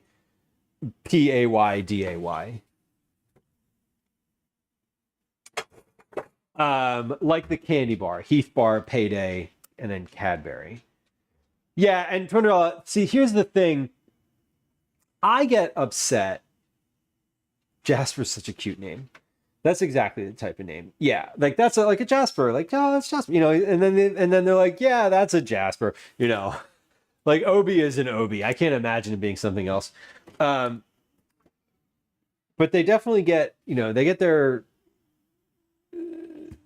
personality, and then you figure out the name. But yeah, we were like ready, and I get sad when cats get adopted, and it's like there's like siblings and they get split apart, or you know, like these three that we have right now, the three tabby cats. They all sleep together, they nap together, they play together, they were born together. You know, I'm like, oh, you're gonna take one of them away? It's like, it feels sad to me. I understand that that's a thing. and it's totally normal in the adoption world, and cats are totally fine being on their own, whatever. But I was like, Gwen was like, maybe we'll keep one of these cats. And I was like, we're not keeping one of these cats. I'm not picking one. I like all of these cats. I don't want to separate them. And she was like, so we're keeping all three. And I was like, ooh, yeah. Yeah. But I grew up with cats in the house.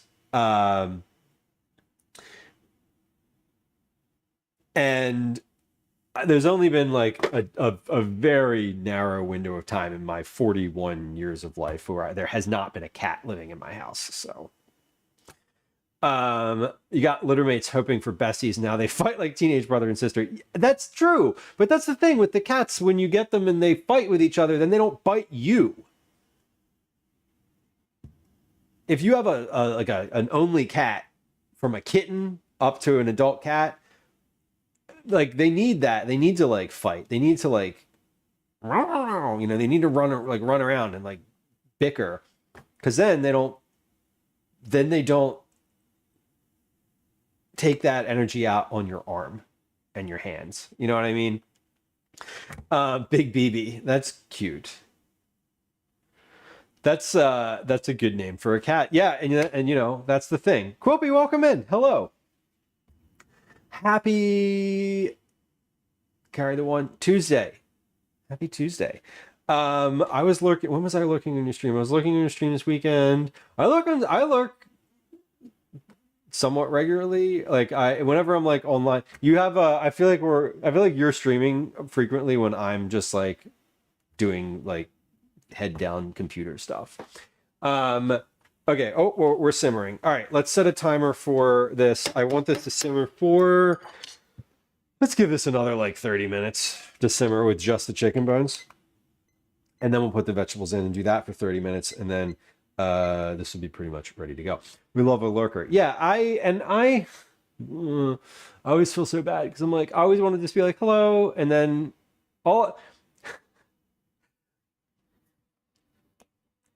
I don't know. I'm a weirdo. Sorry. I get anxious about like saying hi and then having to like, and then I'm like, oh, but what happened? Because what happens afterward?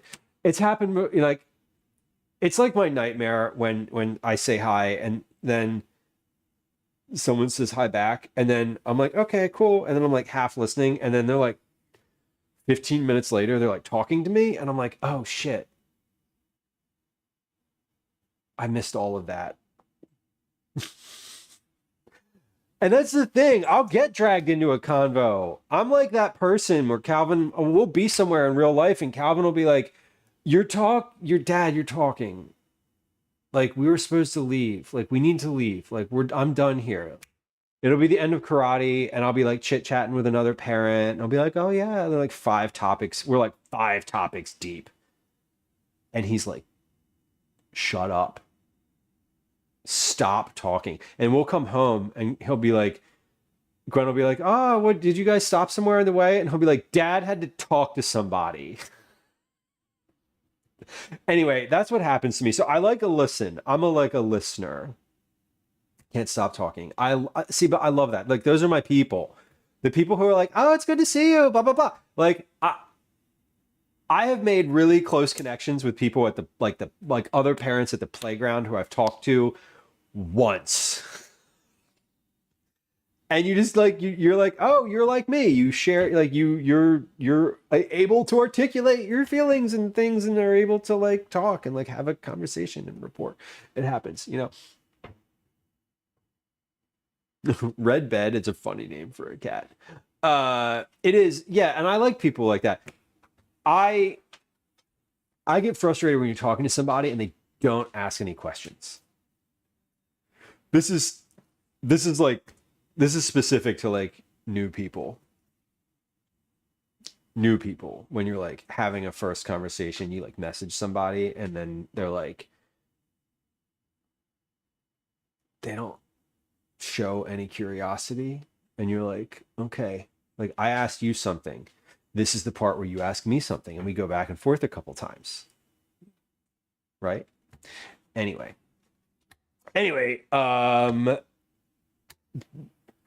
dating sucks and Tinder is a nightmare, and that's all I'll say about that. We're gonna make some broth, but first we're gonna take a look at this. We're gonna take a look at this. What even is this? Phyllo dough. Phyllo dough. Oh, you're off the apps. Yeah, it's. Yeah.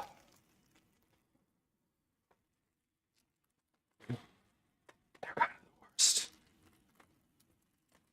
They're kind of the worst. They're kind of the worst, but like I also feel weird about approaching people in real life, especially in the places that I go, which is like the playground and school to volunteer. And nowhere else. I don't meet people out in the world. I don't do things like that. I'm not in situations where I would meet people I'd want to see again without a child there. Like, I mean, I do, but like, it's not. The vibe is not there for that type of energy. The vibe is there to talk about summer camp and what things are on the schedule for you and what's your meal planning like. Yeah, Velas, it's like it's frustrating, but I'm also like I'm not. There's no like escalator expectation in those scenarios. There's no like, oh, we're gonna, this is the next step in this thing, and like when you're younger and you're like, I'm gonna meet somebody, and then we're gonna move in, and then we're gonna get a cat, and then we're gonna and then we're gonna get married, and then we're gonna have kids or whatever. Like that's when I say like escalator, like there isn't that. It's just like a flat like, oh, I'm trying to like meet new people, and you're boring. Next. Oh, you don't ask any questions and can't hold a conversation. Next. Oh, you have one of these thousands of weird markers in your profile that are giant waving red flags. Next. Yeah. That's how it is. Yeah, match the vibes, right? Oh my god. There's so many hard no's. So many hard no's. I don't mind leading a conversation, but I don't want to be the only one who's exhibiting curiosity. I don't even want to have all of this back and forth, but you need to. It's like part of the equation. And so it's like, listen, if we got to do it this way, you got to match energy for at least an initial couple back and forths here, so that we can establish that there is, some sort of rapport, and then I don't need to we don't need to text all the time. This is also not a thing.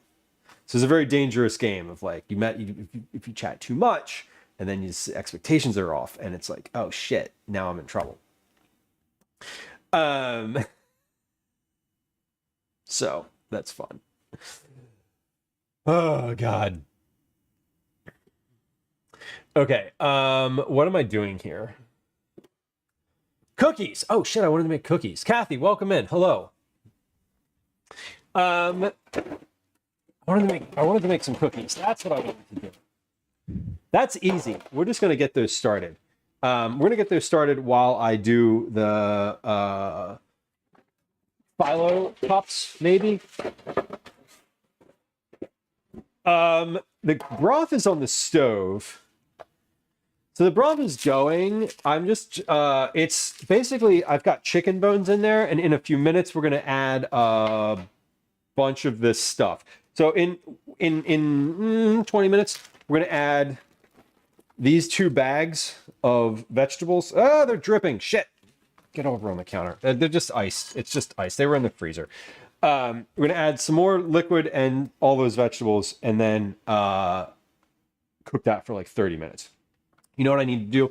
I need to make minute rice. 10 minutes later. I need to make minute rice because that is going in the Phyllo cups, and I don't want that to be like steaming hot and still on the stove when we're doing it. So, stovetop, which we're doing: boil water, add rice, stir, cover, and remove from heat. Wait 5 minutes or until the water is absorbed, then fluff. Great. How many servings? Let's do just 2 servings. 1 cup of rice, 1 cup of water. Easy. Can it be snickerdoodles? Today we're making we're baking off some cookies from the cookie box that's in the refrigerator, or bag. We have a bag of cookies that are a bunch of different cookies from various Cookie Club iterations. Shit, hold on. I'm supposed to boil the water first, right? I can't even follow the directions for minute rice. What the heck? That's not the word I wanted to use. I know what I'm doing. I have no freaking idea what I'm doing. Kathy, that is the perfect sound drop for that moment. Yes, it is. Oh, look, this has a flap on it, and I just ripped the top open like some whatever. Okay, now we have to figure out. Now we have to put a rubber band around this whole damn box. Okay, it's fine. It's fine. 1 cup of water. That's easy. We'll do 1 cup of water. So you boil it, you put the rice in, and then you cover it. Like super, super straightforward. Also, not as good as like long cooking rice, you know? I've been thinking about snickerdoodles recently. I haven't made them, but I've been thinking about them. I kept thinking about them for Cookie Club, but I just haven't. I've made snickerdoodles for Cookie Club before.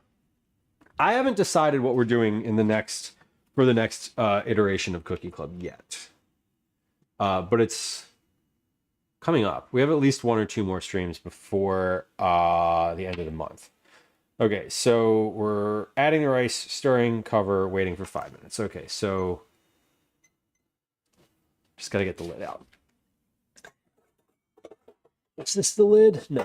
Where's the lid? The lid's the small one. Where the hell is the small lid? Am I missing something here? Okay, but like, where's the lid to this pot? Am I about to lose my sanity entirely? Where's the lid to this pot? Did I get it out already? I made you some content. I made you some minute rice, maybe. Anne, welcome in. Hello. Is this it? No. That's not it. That's not it. None of these are it.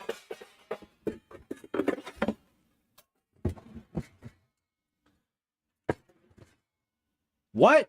Oh, I know where it is. Hold on. No, I know where it is. I know definitively. This is just no. Okay. I forget. See, now here's the thing. I don't use.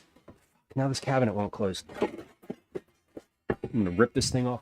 There it is. Anyway, that lid is over here. Now this lid. This is the tiny pot lid.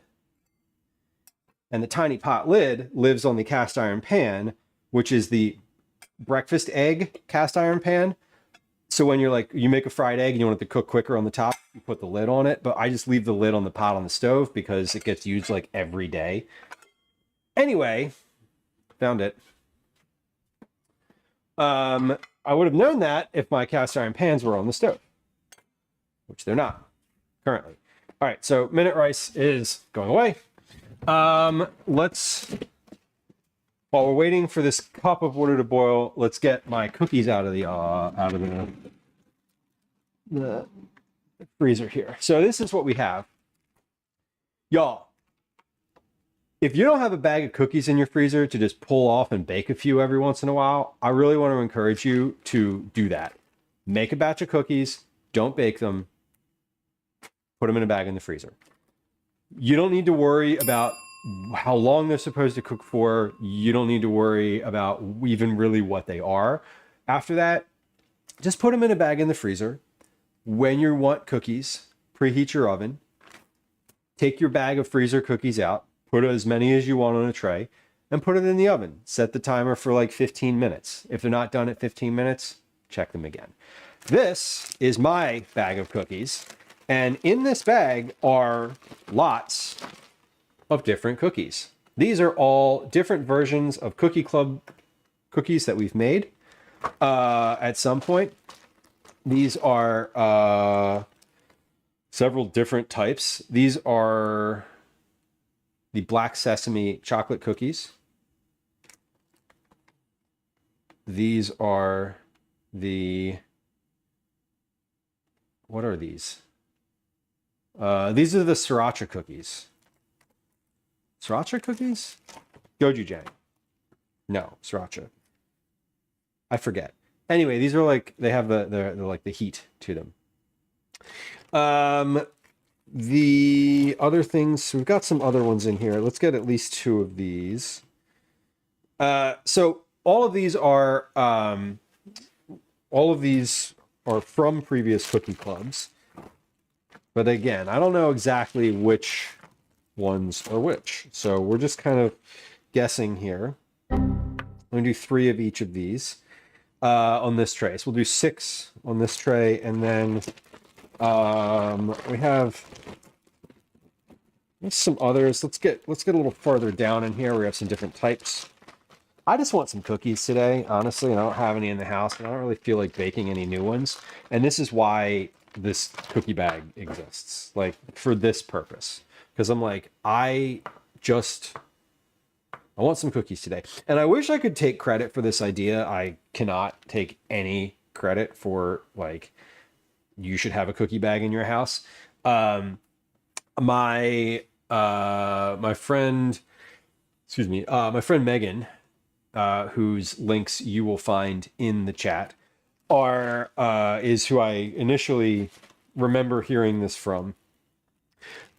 She's a very good home cook, recipe developer, food writer. Kathy, hold on. If you put command cookie M in chat, give that a shot.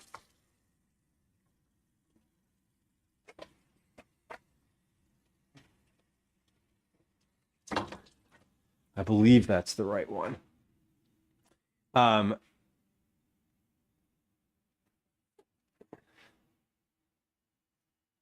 It might be case sensitive.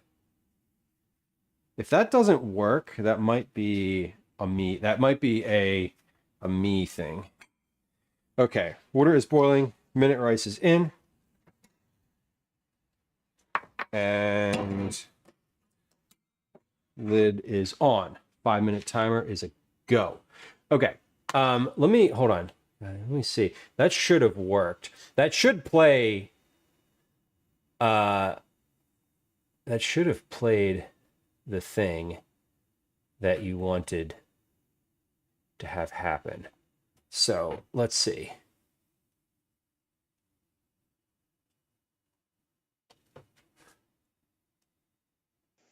Cookies! It should have done that. Now, why did it not do that? That is a bot not doing the thing that it should be doing. Let me check something here. So this is, I made some changes to the way a lot of this was set up. Take me through the gate. Okay, so that should have worked for you. I don't know why it didn't. I don't know why it didn't, but it should have.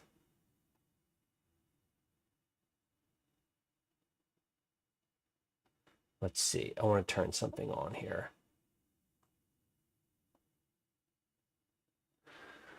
I know. It really should have.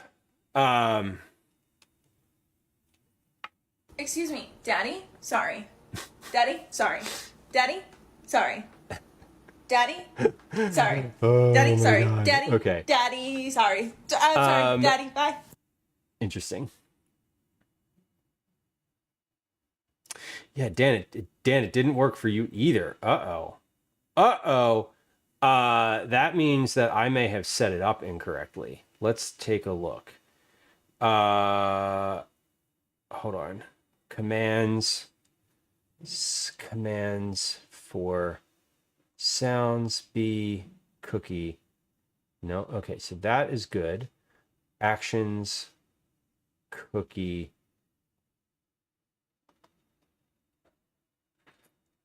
Cookie. So I'm looking in the bot right now.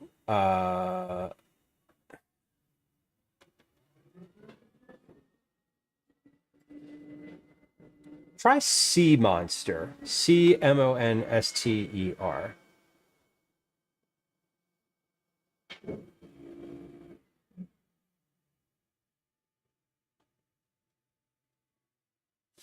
That didn't work either. But that means that I can, let me look at this chat history. Sub sounds. Okay. Okay, that should have worked. I don't know why it didn't work. I don't know why it didn't work, but it didn't work. Okay. Well, we'll investigate that. But I know that I can't fix it right now. But Kathy, I will tell you that we do have that as a sound command. Do you want a reminder in Discord? If you would be so kind as to do that, yes, I will not forget that, because this is a thing that I've been working on transitioning. I'm transitioning the sounds to work differently, like not from anything that y'all would see, but from how I manage the admin side of those working. And so I'm still, I guess I'm still like tweaking things. But that should have worked based on what I just looked at. It should have worked. Okay. Those 5 minutes for the rice is about to be up. So let me set a 15-minute timer for these cookies. Okay. Timer's at 15. Thank you, Kathy. I appreciate it. That is helpful. That is helpful because I will remember it, but like the specifics, I might be like, oh, that didn't work. Why didn't that work? But the lovely thing about StreamerBot is I can look in my log file and it will show me exactly what happened in the admin when you did when that chat came through. Let's see. And it should have worked, because it should have worked. That's all. I guess that's what I'll say about that. Can I export this?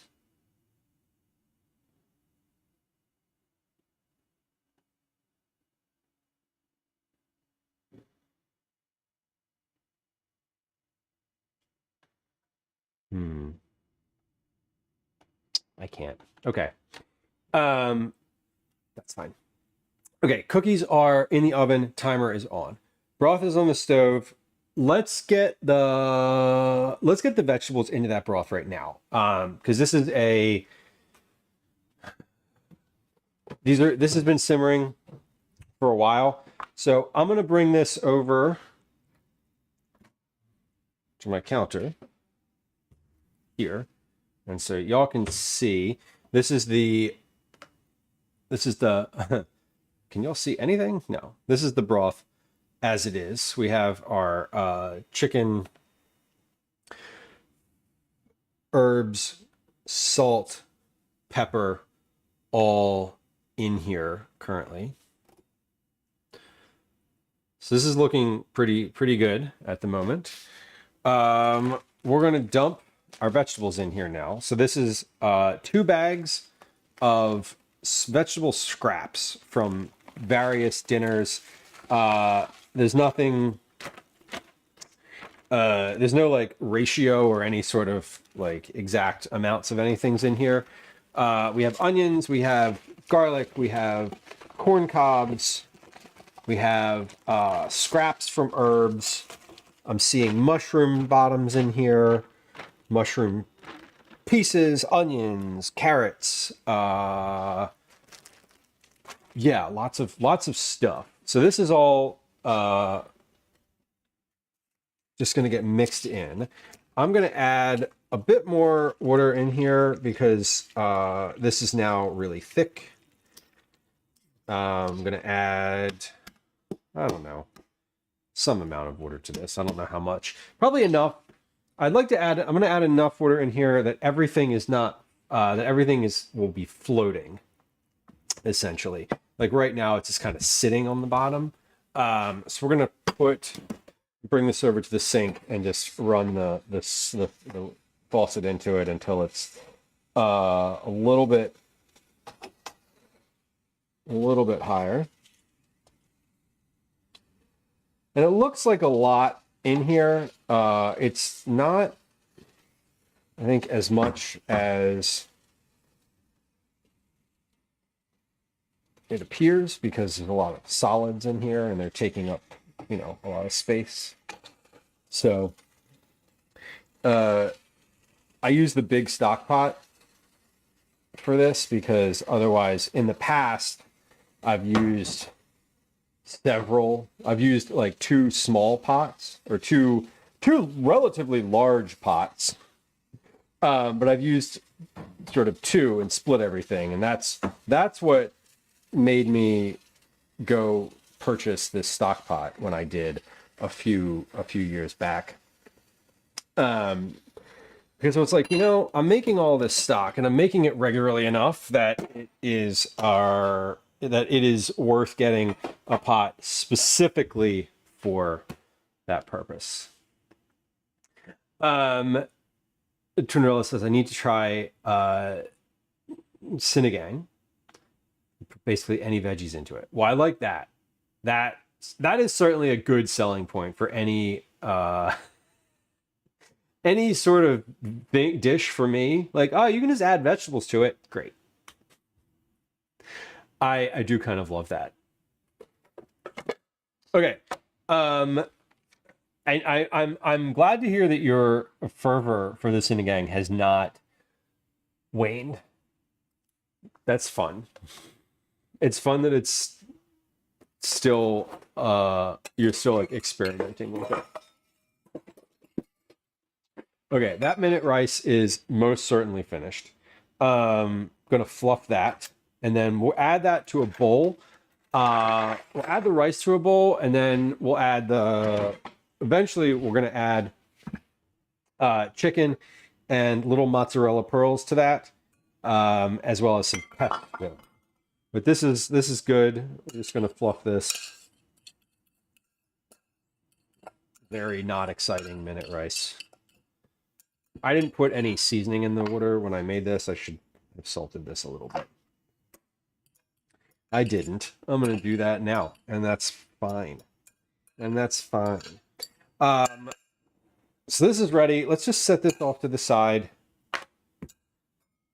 We're making phyllo dough, so I'm going to melt a little bit of butter in this container here to spread on the phyllo between layers.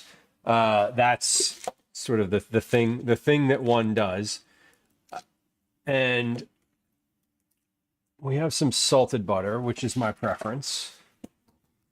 So I'm going to take and melt this. I'm going to melt another half half a stick of this here. And if I need more, that'll be fine. We'll make more. But we're gonna gather stuff for this phyllo. I'm gonna take the phyllo out of the package now and make sure that I know sort of how much is there. I need to get my muffin tin. Let me get my muffin tin ready. So here's my chicken, rice, phyllo. I know this is going to be at least one. I mean, I say at least one. I'm going to grease one muffin tin just to start. And then from there, we'll see. From there, we'll see how much is actually going to be required once I start filling it with phyllo. But let me wash my hands here again.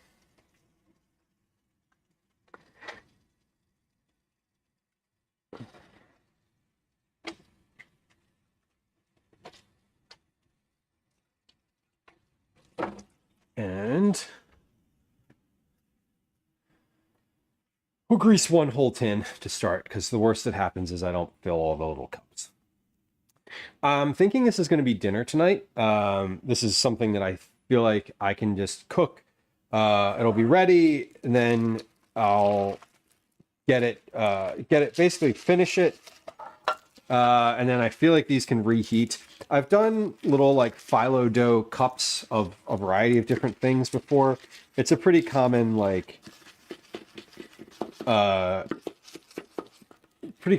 use it up situation here. Explodes, welcome in. The phyllo, if you remember to get it out, it makes it easy to use in a pinch. It's a little bit more temperamental than puff pastry. But I mean, you can basically do the same thing with puff pastry. So it's not, they're both basically the same thing. I like doing that too, where you just put pastry in a muffin cup. Now, this is not pastry, this is phyllo dough. So, okay, 5-minute timer is, what was that timer for? That was a 30-minute timer. But that was for my stock, so I don't need to worry about that anymore. Everything's in the stock pot.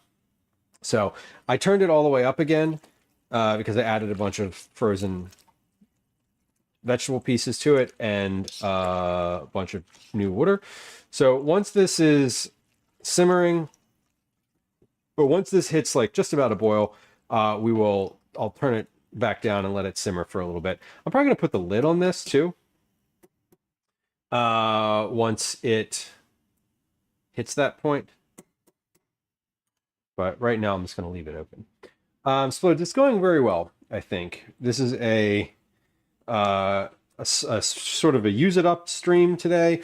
I didn't know what stream would be today until like an hour before stream.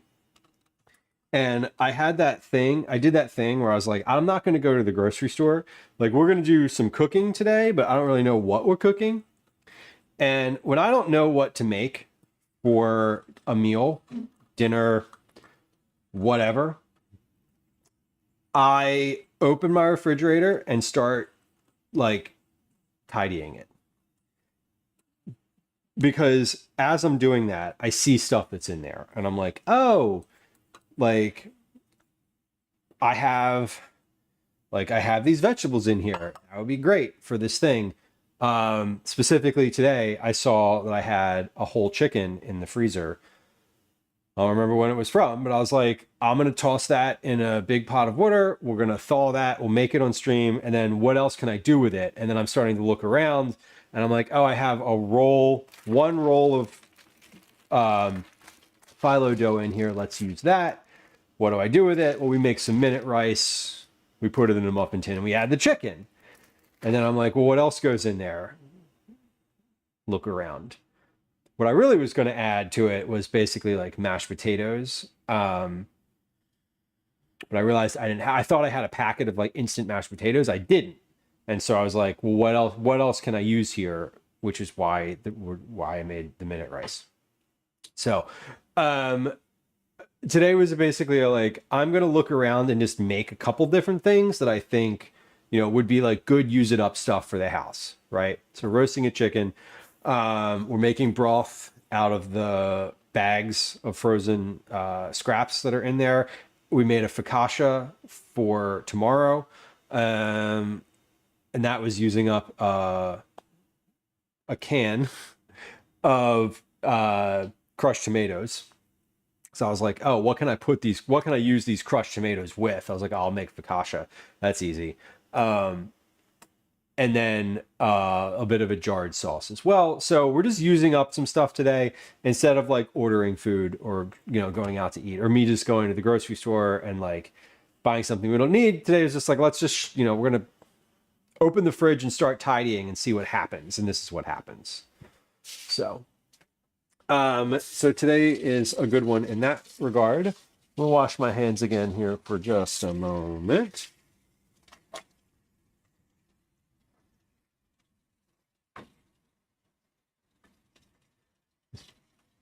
Butter is like the grease from butter doesn't love coming off. Kind of annoying, I'm not gonna lie. Olive oil, I feel like olive oil comes off, but like butter is like I don't know, it's like different somehow. Unclear.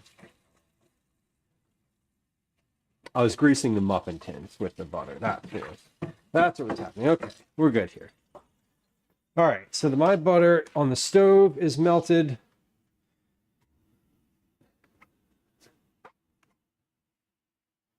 And my 15 minutes for the cookies that are in the oven is about to be up.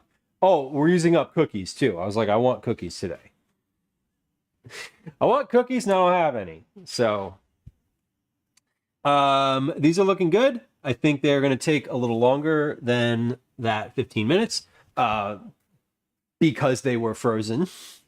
So I'm going to set another timer here. I got 30 seconds left on this one. I'm just going to stop. I'm going to set 5 more minutes on those. Okay, good. Phyllo cups, chicken. Let's cut this chicken up a little bit more too. So with the Phyllo, what do I cook this at? What temperature does this say to cook these at? 375. Okay, I'm just gonna turn my oven up too, because whatever.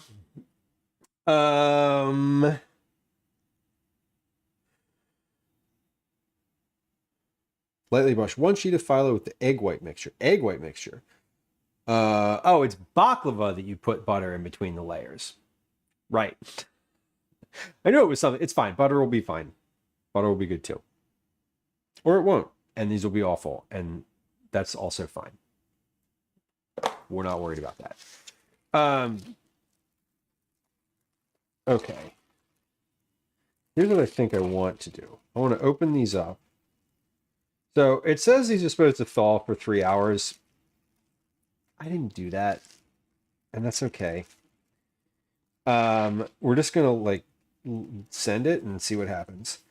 They're thawed enough that they're not sticking to each other, so that's okay. That's good.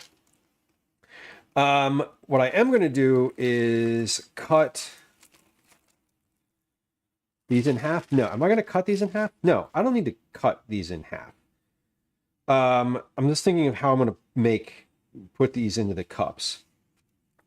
I think what we're going to do is, one, I'm going to get a sheet pan to do this on, because this is going to get probably a little bit messy. What I want to do here is get my Phyllo ready. Going to brush it with a little bit of butter and fill these trays with it. Let me get the rest of my ingredients out for this. I have these miniature mozzarella pearls. These were from a recipe. I did not open these yet, so these are still packaged. Let me open and pour some of the liquid out of here. Yeah, Cyber, the Phyllo is one of those things where you're like, damn it, I missed my window of opportunity to use this today. It's part of the reason for that reason is why I like puff pastry better for this type of thing, where I'm like, oh, this is like a quick and easy dinner, right? It's only quick and easy if you remember to do step 1. If you don't do step 1, which is thaw the dough, then step 2 is more complicated. We're going to drain these pearls. They're sitting in little, they're sitting in some water. So all of this is going to get mixed together in a bowl, and then I'm going to fill these Phyllo cups like separately. So let me put some actual eyes on these cookies. They're looking all right. The ones on the bottom are looking more than all right. Those are looking a little burnt. Let me pull those out. I don't actually know what cookies those are. They didn't really spread that much. They're very small. I think I was supposed to put some cinnamon and sugar on those, and I didn't. And that's okay, because I bet they'll still be good. Yeah, those are, whoa, that pan is hot. That pan is, holy shit, that pan is hot. Okay, good. Woo, we did it. Ugh. You ever feel the heat rising in your glove and you're like, oh, this is gonna go bad. Okay, everything is ready to go. I have some pesto in a jar. I have my chicken, I have my rice. So once I figure out how many little cups I can make, we'll mix all of those ingredients together in a bowl. But before we can do that, let's get our Phyllo into these cups. So this is a process where you just basically layer all of this together. I am going to try this probably a couple different ways and see which one is best. I might end up cutting these. I might end up just folding them. They might end up ripping, and we just end up filling these with scrambled eggs and all the other ingredients that I also have in here, and that would be fine too. The worst thing that happens is I burn everything and dinner doesn't happen at all. The best thing that happens is it works exactly like I expected and tastes fantastic. So where will we end up landing? Somewhere in between those two. I'm supposed to have a wet paper towel covering these because they get very dry very quick. And I forgot to do that, so let's do that. So we got a wet towel, it says, but I'm using a paper towel because whatever, because they're fine, and I'll just use it to wipe the counter with when I'm done. But let's give this a shot to start here. Put that one back. So I think what I want to do is we're putting a little butter in between each layer. So I'm going to come over here to the overhead camera for a moment so you can see a little bit more of the process. I'm just going to spread a little butter between each layer, and I think I'm just going to do this flat on this tray like this.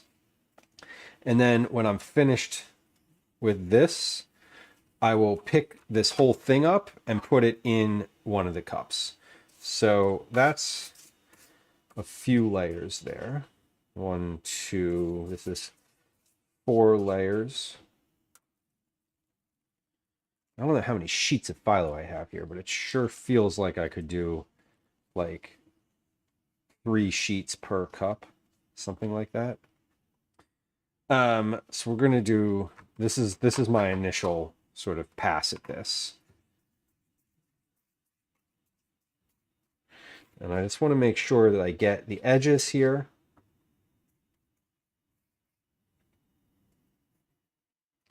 And that is sort of the last layer.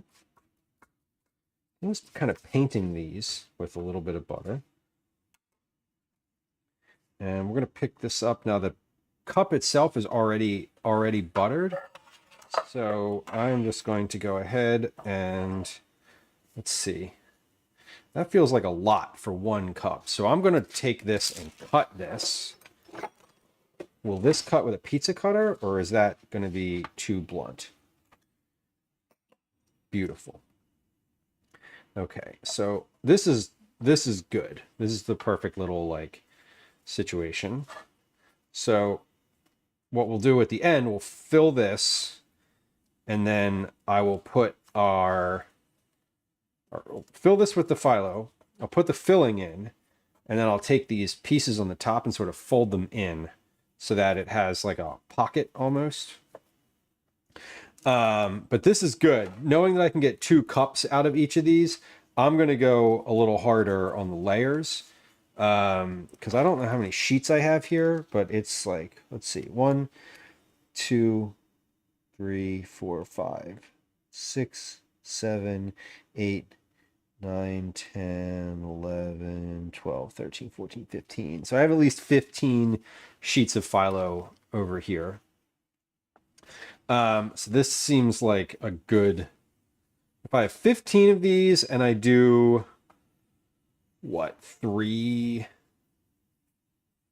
per layer, that's 5 cups times 2 is 10. So about 3 sheets per layer, probably 4, because I was actually counting out loud, but I was just sort of eyeballing how many sheets were there, because it's phyllo dough, so there are a lot.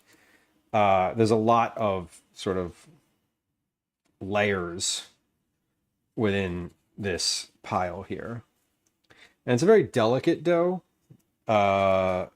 which is why you have to put a towel over it, because if it dries out, it basically just flakes and turns into nothing. But because I'm using these small muffin cups, I'm basically kind of adding, each of these sheets is a couple different layers. So these are going to end up being like quite thick. Now, again, this is a little bit more in depth than if you're using puff pastry, right? Like puff pastry, you unfold it, you put the stuff on it, and then you're like, okay, now it's done. You don't have to do all of this layering work.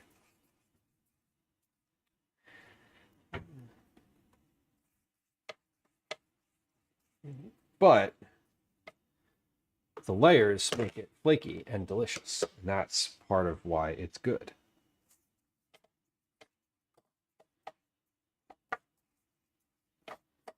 Okay. So that's 1, 2, 3, 4. So far, safe at home. Always good to know. Always good to hear. I know how you experience stream, and I'm always like, I hope you're safe out there. It crosses my mind. All right. So we have, let me get a little butter on the bottom layer here. So is that, oh, I have 2 puff pastry sheets here. Sheesh. All right. Actually, no, I have 0 puff pastry sheets here. I have 2 phyllo dough sheets.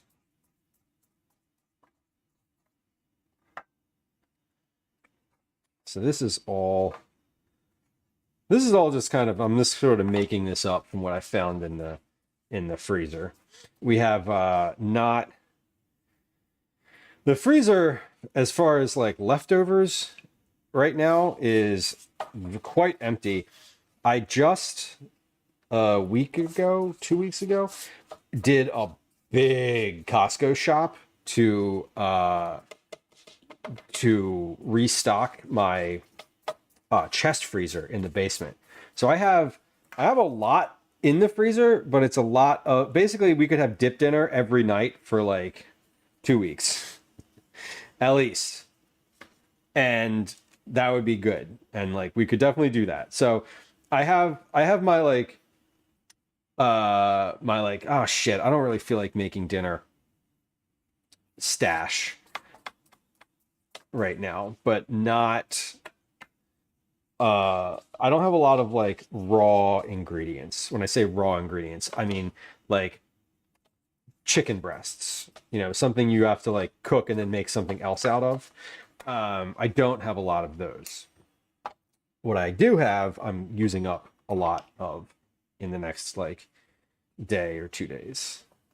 Some of it today. The phyllo dough is very nice to get actually out of the freezer. I've had it in there for a while, and I've been staring at it and being annoyed by it for months now. So we're doing some good work today. That's for sure. The mosquitoes are the worst at Walmart. They probably have like a bog out back where they, I don't know, throw all their trash or something.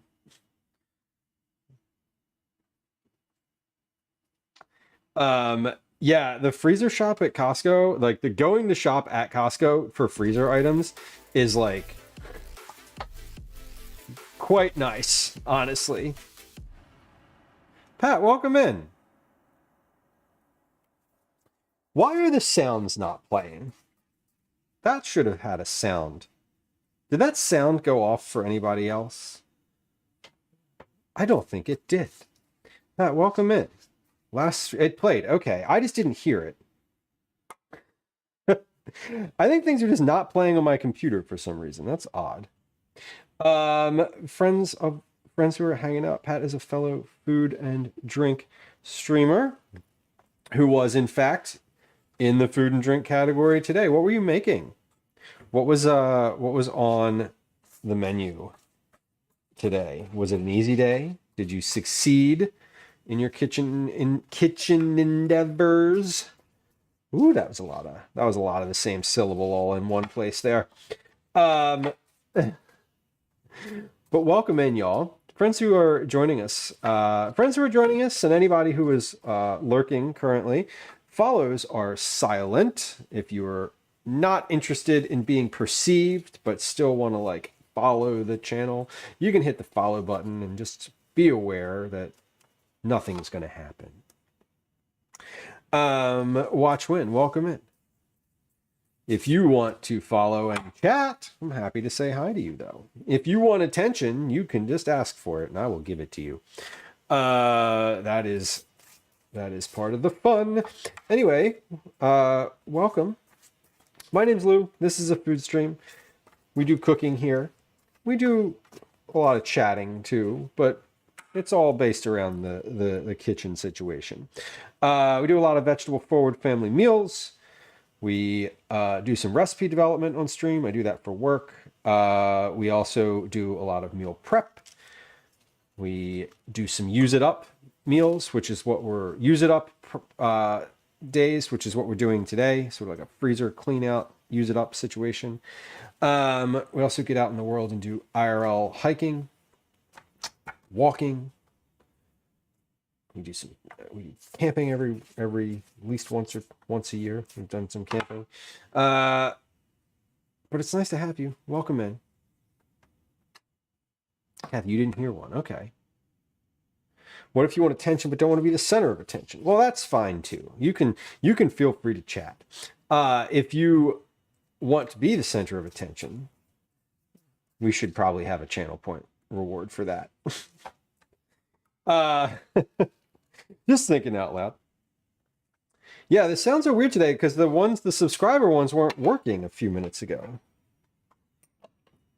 And they should be. They should be. The sound should be working. The sound commands should be working.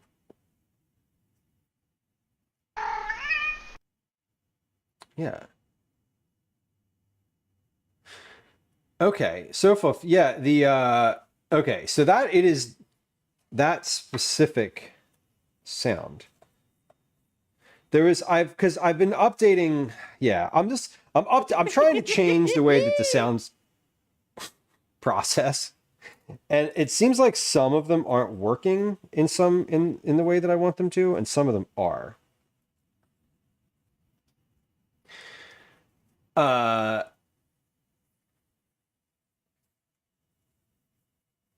Yeah, it is just me, and it seems like it's a command by command difference. Because like the corn command should work. That's the one I've been testing it with. Because that's the one that was having an instrument? the issues.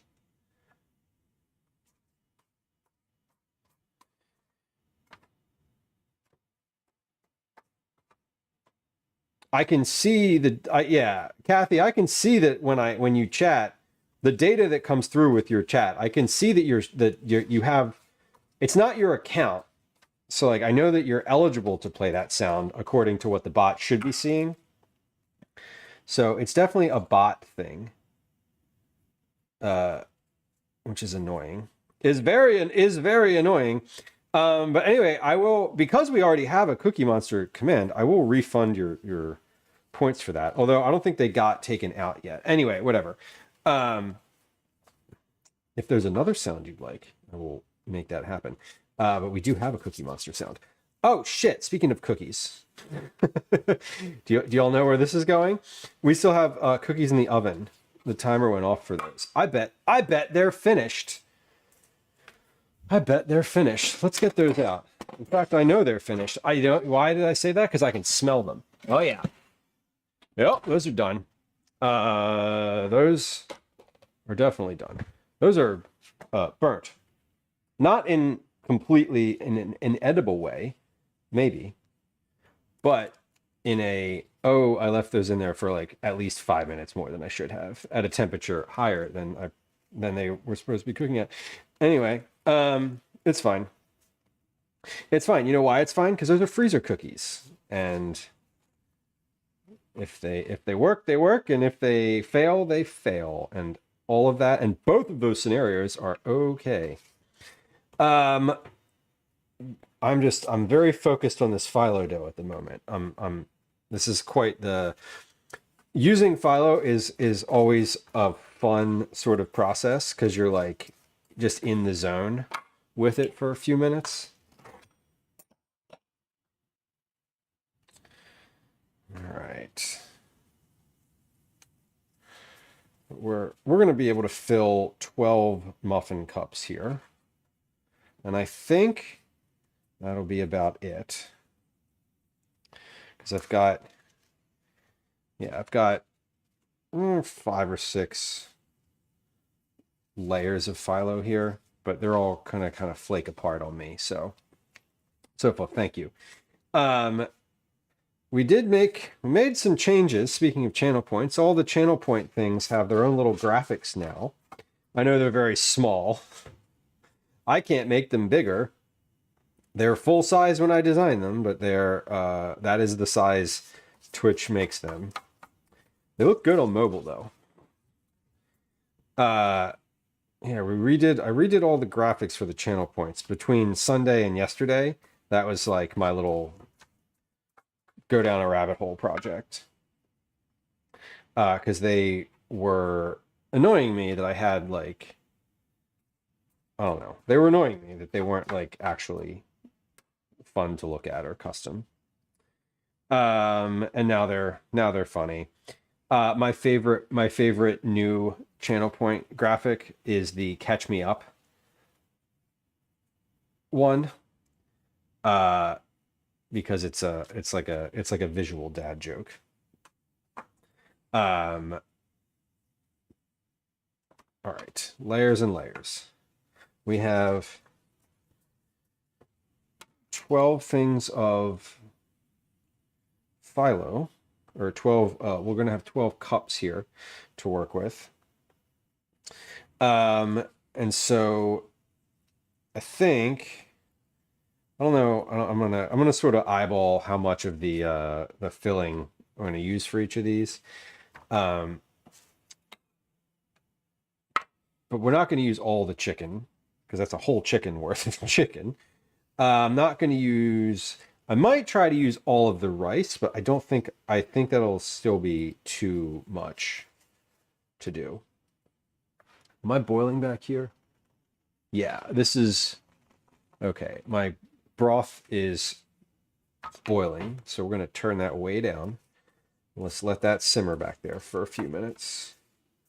We'll let that simmer back there until we're finished with the, completely finished with this Phyllo situation. When I say completely finished, I mean like after these are cooked and like out of the oven.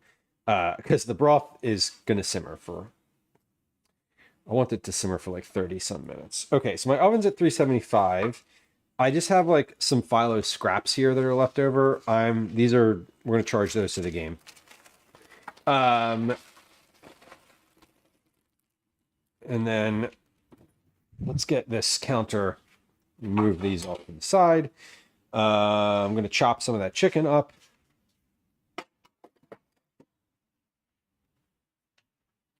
Let me stir my broth back here. Because now that it's sort of simmering, I want to just recirculate the stuff from the top and the bottom. There we go. Okay.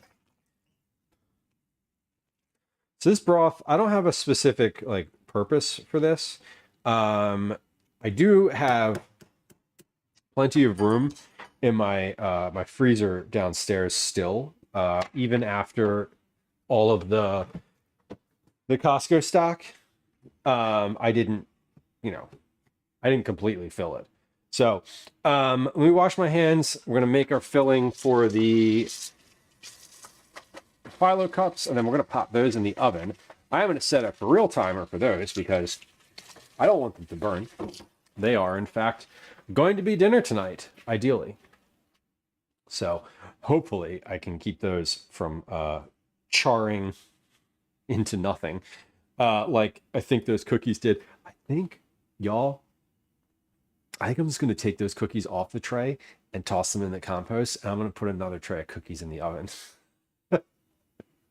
Because that's what happens. Because it happens like that sometimes. You can't help it. It's how it goes. Okay, let's get my chicken into separate. Well, first off, I'm going to get it in a separate container. Shart, welcome in. Hello. Happy Tuesday. All right. Let's get this. Let me get some white meat, some dark meat. So that's exciting. Do you have like cooking plans with it? Do you have like immediate plans for it, or are you sort of flying blind to start? Picking a half a cow sounds great, honestly. It sounds a little intimidating if I'm being very honest, but I feel like if you have the freezer space for it, it would work itself out. Okay, so that chicken, I'm just kind of eyeballing this a little bit. I'm going to cut this up into little bits. So what I'm doing with the chicken and the mozzarella and the rice is we're going to fill these Phyllo cups that I just made, and then we'll put those in the oven to bake for, I don't know, 15 minutes to start, probably. I don't really use Phyllo dough all that often, so I don't know how long it's going to take for them to be done. I do know that all the other ingredients in here are cooked, and so basically once the Phyllo dough is golden and browned everywhere, these should be finished. That's the calculus here. I'm not putting anything raw inside of them, so we're good.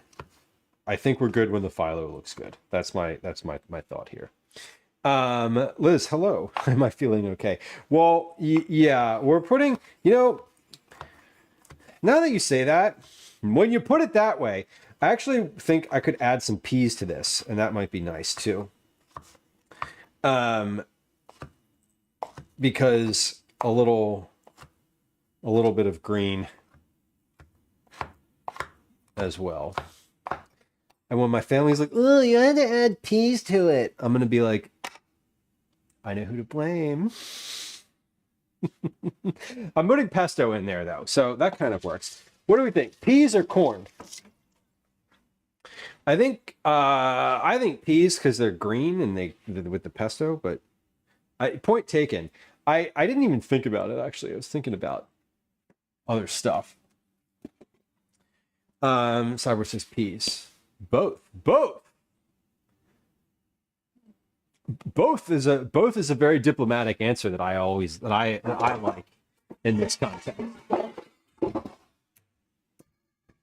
Let's put the chicken. So the mozzarella I'm going to put in separately. I'm going to put those in like by hand. The reason that I want to do that is they're in these little balls. It's not they're not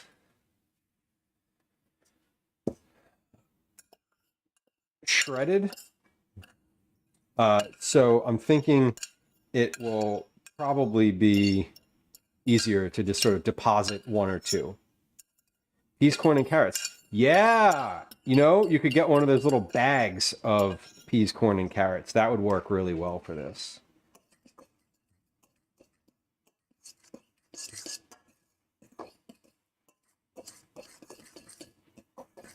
Okay, so that's mixed in. Corn and carrots, no peas. Bakery, I actually don't have carrots to put in here, so I could do corn and peas, or one or the other. But I don't have any. I don't have any little carrots, unfortunately. That's not true. I do. I have some baby carrots in there, but I don't really want to cut them up to like put in this. That's a lot. It's like, it's too much work. 382 pounds of beef. Holy crap. So tough. That's amazing. And for sure, that costs way less than buying it a pound at a time. Like, no doubt that is a better... Fuck it, I'm putting this whole jar in here. This is a use it up meal. I keep putting it in. I'm like, that's not nearly enough. I'm like, okay, well, 2/3 of the way through the thing now. So either commit or leave. All right, this is simmering aggressively. It's on the quick boil burner, so it's like quite it's also quite hot. Once this type of thing boils, it retains heat for a long time because it's a lot of solids in there. So, let me put a lid on this. That is definitely not the right size. My lid. We're not doing well with the lids today. I mean, I gotta say, I keep losing my lids. Or rather, not knowing where the lids are, I think is more to the point. Do I have onions and garlic? I have garlic. I could put some onion powder in here. I'm going to season this. So I'm going to season this with a little salt and pepper. And I think onion and garlic powder would go nicely in here too. But that's coming up next. The seasoning is coming up next. It includes the stock bones. Yeah. So Flip, do you get it? So question about your cow meat. Does it come butchered into pieces? Like, do you have it separated out into like the specific cuts and like packaged up, or do you have to do that? You would not add corn and peas. Maybe the thing is, I am for this. Liz's point around like, hey, there's no vegetables in there. I'm not making anything separate for dinner. This is it. So what's in these cups? You have like 3 of these. That's your meal. So I am definitely interested in like making this sort of slightly balanced, if that's possible, you know. So we're putting rice and corn and peas and chicken and pesto into a Phyllo cup here, along with a little bit of mozzarella. So now is when I'm going to season this, because all of my ingredients are in except the mozzarella. So we have onion powder, garlic powder, salt and pepper over there on the counter. Anything else I want to add? No, I don't think so. Maybe just like a pinch of Aleppo pepper. And curry powder, no. Paprika, no. No, there's really not that. Just a little bit of Aleppo pepper. I was not trying to be rude. Oh no, that's fine. You are allowed to say your preference for something. So a good example. For me, for my taste, I would not add corn and peas, but I cannot tell you what to do. That's a great way to put that. It is a inward-facing statement in which you take ownership for the specific preference that you have. Here's a bad example. Corn and peas would be gross in that. Why is that a bad example? Because it is a unilateral statement that is not true necessarily for everybody. Maybe it is for you. But no, I appreciate the thing with food is you're allowed to have an opinion about it and like the things that you like, right? For me, I think stewed tomatoes are foul. However, if you make stewed tomatoes, I would try them. And do I recognize that other people love stewed tomatoes? Of course I do. But I would not go so far as to say that stewed tomatoes are foul for everyone. As long as there's an I statement in there. That's the key. For me anyway. Mr. Termy, welcome. Hello. Mr. Termy, fellow food and drink streamer. I came across your stream recently. This weekend, maybe a little bit before then. I don't remember when. Last time you were streaming, I was like lurking just a little bit. But that's what I do. I'm a lurker across Twitch in general. Welcome in. Welcome in. Salt and pepper as well.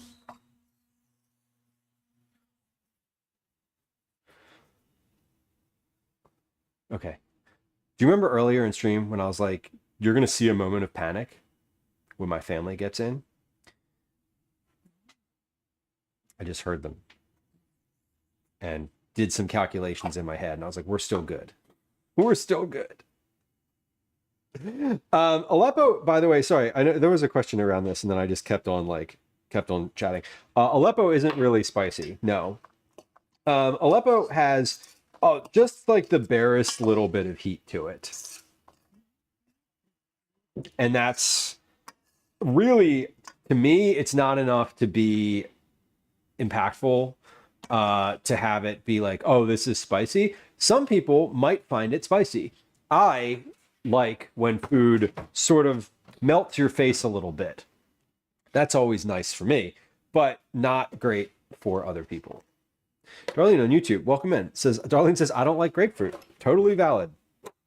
You don't have to eat the grapefruit. And you know what? That's fine. Okay. We're gonna wash my hands. I'm gonna do this by hand. Bakery, you've never used Phyllo before. I don't use it very often.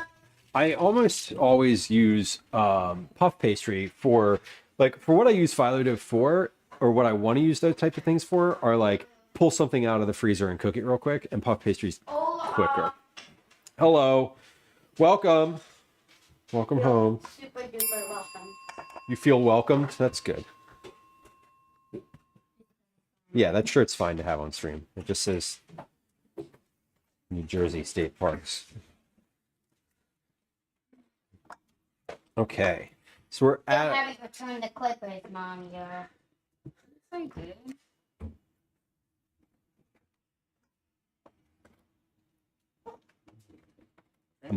I'm staying out of this.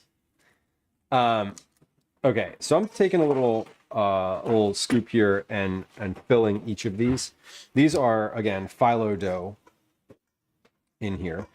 So we have phyllo dough with rice, with a filling of rice and corn, peas, chicken, and pesto. Yeah. Yeah, puff pastry definitely thaws. I checked it off last night, Glenn. Puff pastry is good. Like I feel like for puff pastry, if you like are doing something with it and you get it out and then you have like 20-30 minutes to like prep ingredients, it's like the perfect amount of time. I was gonna add put your laundry away on there, Calvin, because it's in your room in a basket. But you could do that if you felt so inclined. Hey, what am I going to say? I'm going to say to get ready for karate. As in completely ready. Like, but figure out where your belt is, get a water bottle. Okay. All right. Here's what we're doing. So we have these like phyllo dough cups, right? They look like this. I'm filling them. I'm going to press these in a little bit, and we're going to add a couple little like cheese balls in the middle, and then put a little extra bit of filling on top, and then we will fold as much of the phyllo as we can over the top, and then we're going to pop these in the oven. Once these are in the oven, I'm going to clean up a little bit. I'm going to get out some other cookies. I actually should have done this already, but whatever, it's fine. I didn't. I was going to say get out some other cookies and put those in the oven. But I'll do that as the same at just after when I put these phyllo cups in. Because the phyllo cups, it's not like cookies. It's not like a cake. They don't need to sort of be in there completely without being disturbed. I don't need to keep the door closed. So I'm going to put 3 of these little mozzarella balls on each of these, that we have a complete, like they're all sort of the same. If I was really being persnickety about this, I would weigh them and sort of have like a volume measure. Liz, the bot is doing that because it did. So I didn't hear this. I didn't hear it go off. I think that something is weird with the sounds today. I feel like they're not the stream sounds. There is the reward. There's a new reward that I put on the stream called Click Me, and once an hour it pops up for 90 seconds, and you can click it, and eventually, if you click it enough times, it will turn into a Cookie Club entry. But that little gone again thing is like the end of is basically the chat alert that it's no longer active. Basically like a Pokemon. Yeah, kind of like that. It's I forget who came up with this idea. One of the folks in chat, this was like their idea. Wauma mentioned it. And was like, it would be fun to have like a little thing that pops up every hour. So I built it. All right, so I have the mozzarella in the middle here. These look like mini marshmallows, but disappointingly, they're not. I fed her, and she had a piece of chicken already as well.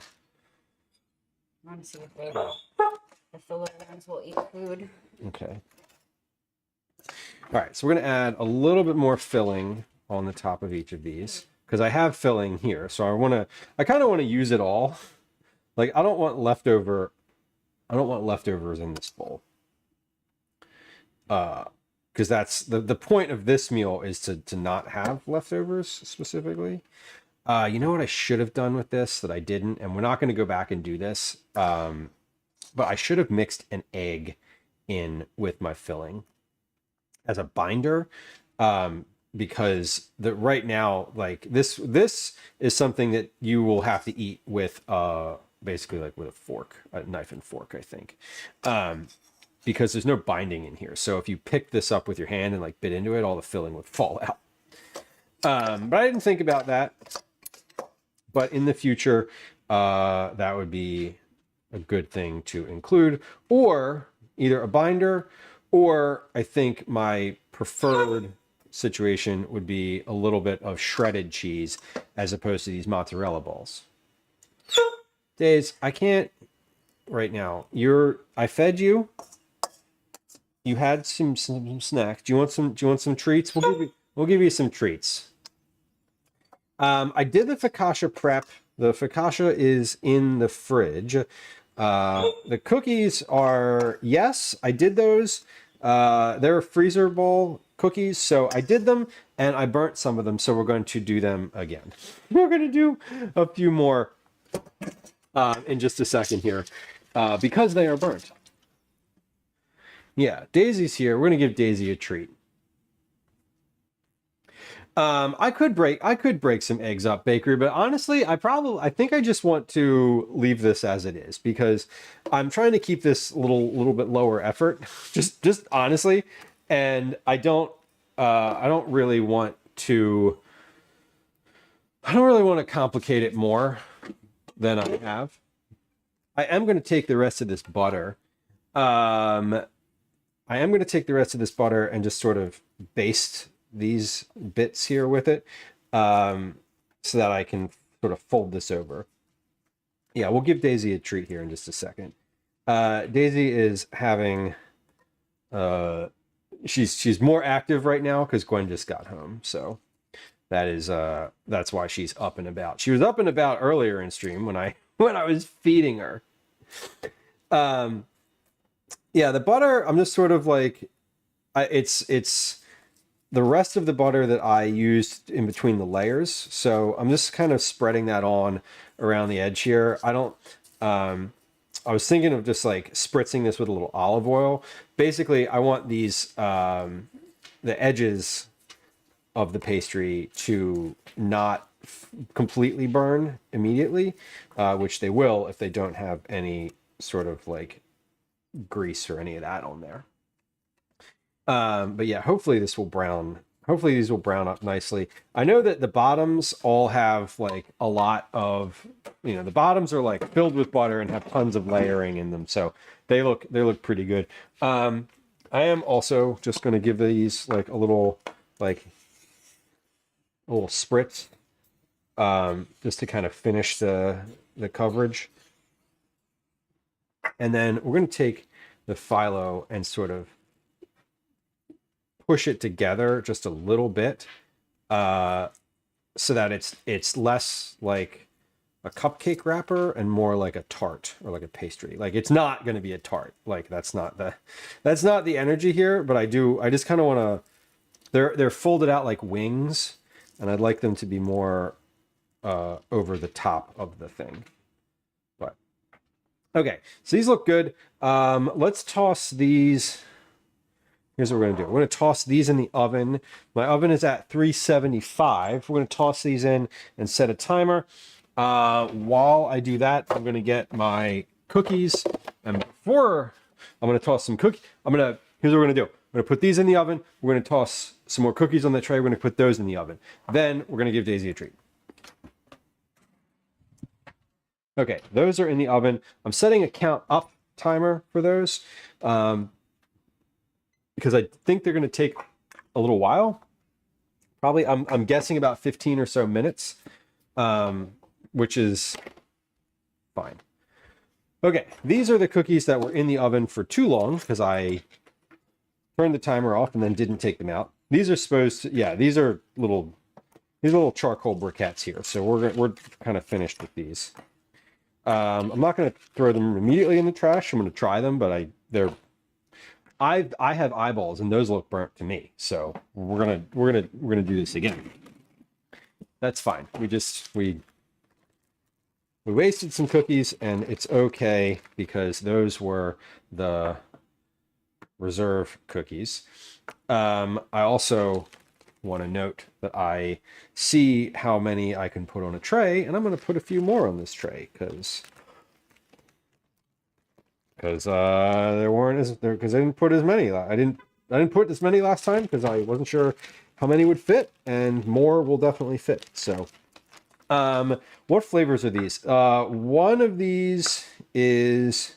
Two of these are the black sesame white chocolate. One of these is the caramel, like gochujang, not gochujang, the sweet sriracha.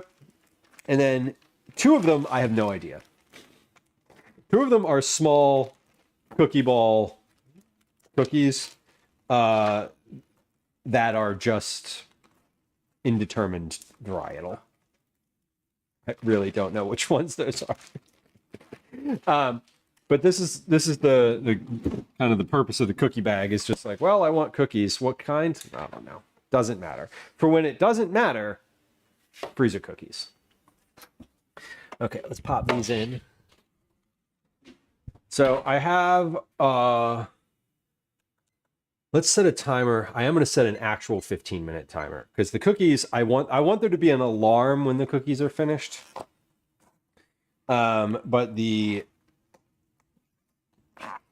phyllo dough, I don't really, it's fine. But like, the phyllo dough, the worst that will happen is the little pieces on top will burn a little bit. But the bottom is not exposed in any capacity and it's filled with butter. So that's going to be totally okay. If it stays in a little extra time. And those phyllo things are for dinner later. I'm going to be pulling those out. I'll pull one out and we'll try one. But those are going to be, basically I'm just going to leave those in the oven until it's dinner time. So that's the energy with those. Okay. Remember earlier when I was like, wet paper towels don't go to waste? They sure don't, because I'm going to use them to wipe the counter right now. I'm going to clean this counter up for a moment. Where's the dog? There's the dog. Okay, she's still lurking around. Okay, we're going to... Let's give... It's time for treats, both for Daisy and for myself. Because everything is in the oven. Everything is good to go. My stock is over there, just simmering. Let me circulate the solids in here again.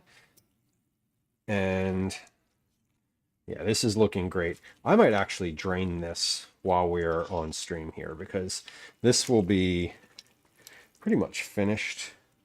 Yeah, these garlic cloves are just soft as can be right now. Everything in here is super soft. Okay. But this is looking good. I've got all sorts of good stuff in here. Probably gonna drain the solids out of here, but I don't know if I'll package this. Let's see. We'll see how far we get. We may or may not package that on stream today. We're all timing dependent. Okay. Let's give Daisy some treats. I think she deserves that. She's over here on the ground. She's been sort of like whining, and now that Gwen's home, now that Gwen's home, she's a little more active in the house. We have some baby carrots, of course, for Daisy. And the chicken that's in there is let's give her a little bit of, it's got some like chicken treats too. We'll get some of those. Shit, I didn't put I meant to put celery in my stock, and I didn't. I have a whole thing of celery in the fridge that I didn't use. Oh, these are not the ideal things. Okay. Oh, those are cat treats. We don't want those. I mean, she probably wants those, but freeze-dried chicken breast. Okay, that's a fun one. Let's give Daisy some treats. Where is she? Hold on. She's over on the floor. She's gonna make her way over slowly. Here she comes. There's Daisy. Daisy is here. Sit. Stay there. Stay. You stay there. Stay there, baby. Okay. Here you go. No tricks, just treats. Have some treats. Yeah, Daisy is oh, she's just putting them on the ground. Okay, do you not want that? No carrot? Okay. There we go. Sab, welcome in. Whoa. Sab, hello. She doesn't even know what she's excited about. No, she doesn't. Look, animal content. Sab is a newer to me food and drink streamer. Welcome in. We're giving Daisy some treats. This is Daisy. Daisy is a pit bull. That's a carrot. She doesn't really want those. And that's fine. That's fine. Phoenix, hello. Turnip Toes, welcome. Hello. Welcome in, y'all. I'll come say hi proper in a second. I'm up here in the little corner. Hello. This is we're looking at Daisy for a second. She is 13 going on 1 million. She is a pit bull. Amy, the dog, loves carrots. Yeah, Daisy loves carrots. She enjoys pastries. She enjoys a big box of pastries that she steals off the counter. It's probably likes those more. Her favorite thing though is pizza crust. She loves pizza crust more than anything in the world. Yeah, Liz, exactly. She's very deaf now. She's quite hard of hearing now, but she used to respond whenever I would say the word carrot on stream. She would come down from like wherever she was in the house. Friends who just joined us, welcome in. I understand this looks like it is an animal watching stream, but it is not. It is. I mean, let's be fair. It is mostly. Sab, no rush. I know finishing a food and drink stream is always a lot. How come her right arm is swollen? Because she has an inoperable tumor. Downer, I know, right? She has an inoperable tumor. It has been removed once already. It is back, and their options are leave it or have her leg amputated at the shoulder. And so we're not doing that. We're not amputating this dog's limbs. That is not how things work. So, yeah. It is an animal stream, Uncommon. I know. There's cats. There's 1 million cats all the time. Baby girl, did you enjoy your carrots? She's looking at me like, what else is there? She could smell. We have a couple chicken pieces up here. Here, you want some freeze-dried chicken pieces? You can have those. I'm not even going to make you get up. There we go. Yeah, she is... She doesn't like to stand up very much anymore. She's very old. She's very, very old and has a hard time getting around. Yeah. Good girl. Good one. I know. All done.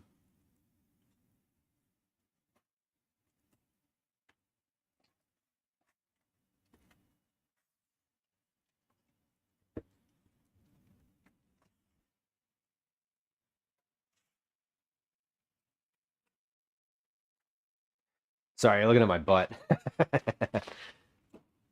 Okay, you can have some more of those later. No, we're going to mix some of those in with dinner. We're going to mix some of those in with dinner. Come here. No, all done. Okay. I don't. Yeah, I see you. She's begging. Uma, hello. Hello. Marianne, hello. Welcome in. Minimal amounts for treats. I know.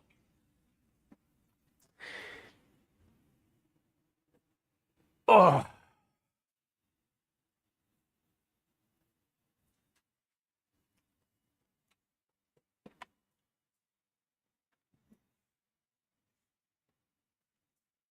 Okay.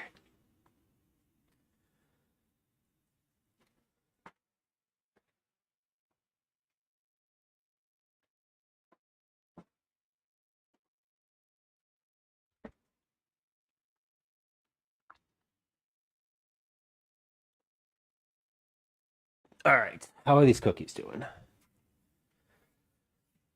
Oh, we are getting there. Hold on. Are you sticking around? What are you doing here? You're right underfoot. She's like, well, you keep giving me stuff.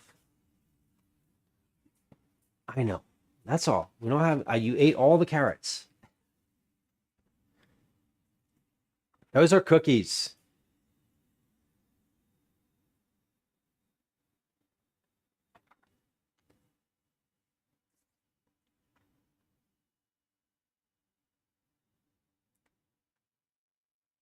Good girl.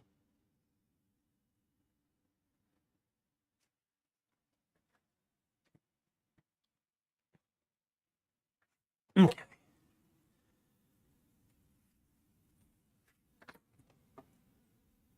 Cookies are looking better. Okay, I'm gonna keep an eye on those. Daisy, are you hanging around? I'm not get. We don't have. No, you don't. You had. You can have a little bit more later. I'm not gonna keep feeding you.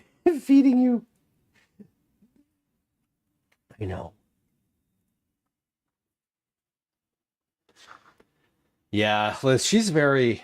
It's very strange. She's very weird. She's a very strange dog. She's very standoffish with strangers. Like she doesn't want people to pet her. She doesn't want people to approach her. She's very non-confrontational, even though she's a pit bull. They have the reputation of being like aggressive and mean, but that's all in how you handle them when they're younger. And she is just like she doesn't want anything to do with anybody. And yeah, she's always been that way. Phoenix, we have a sweet sriracha cookie and a black sesame white chocolate cookie and something else. I'm not sure what else. Yeah. Okay.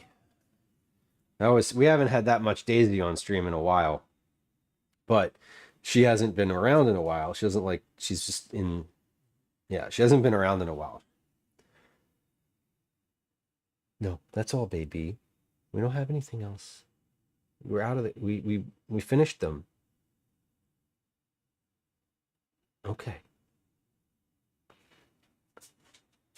She's going over to lay on the floor over there now. Yeah, Phoenix, those are freezer cookies. So I got those out from a bag that I just have in the freezer.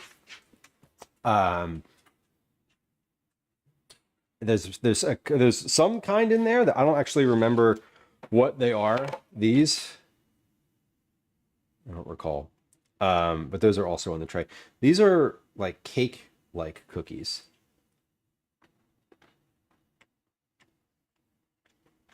They have cinnamon in them. Oh, these were the ones that were supposed to be rolled in the sugar that was in there. Oh well. Oh well. I didn't. That's okay. All right. While those are baking, those have about a minute and a half left in the oven until I think they'll probably be finished. The Phyllo cups are starting to look a little bit golden. We'll check those when the cookies come out. What I want to do is strain this stock. I'm not gonna like finish. Maybe we'll see. I don't think I'm gonna package it. I might. I might put it in some quart containers because I have a bunch of them. But I want to take the solids out and put them in the compost bucket while we are on stream today. That's been in there now. I didn't put a timer on the vegetables though. I don't remember when I put those in there.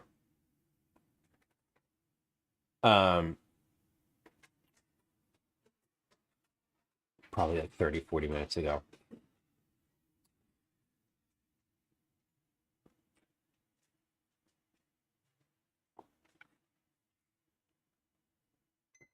There it is. Okay. The sweet sriracha ones and the black sesame white chocolate ones come from the 108 Asian Cookies cookbook that we've been working from for the past couple cookie clubs. These need maybe 4 to 5 more minutes. The Phyllo cups are still need about the same amount of time. So let's put those cookies in for, let's do 4 minutes. And when the timer goes off, we'll check those.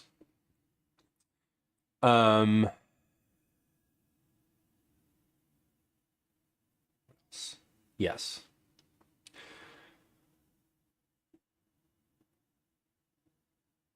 Yeah, I'm having a hard moment. I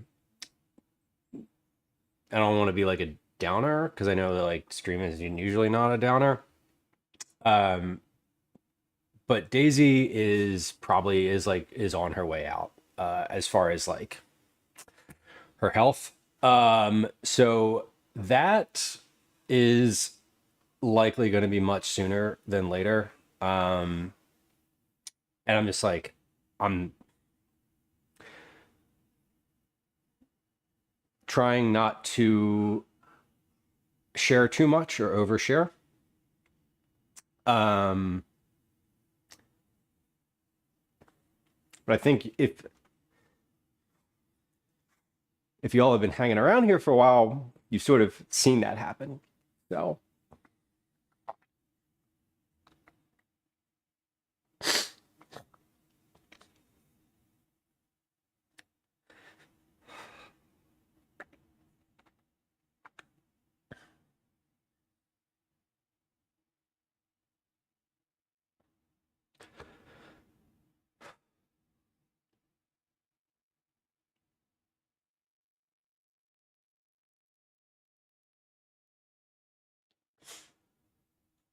and I'm sort of keeping I'm keeping that a little close.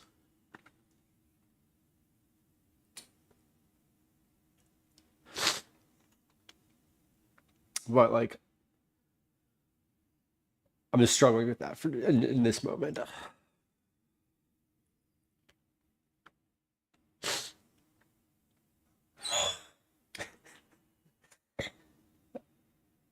He's still down there asking for snacks.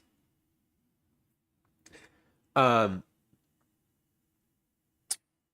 just struggling with that in this moment. Like I don't want to overshare and like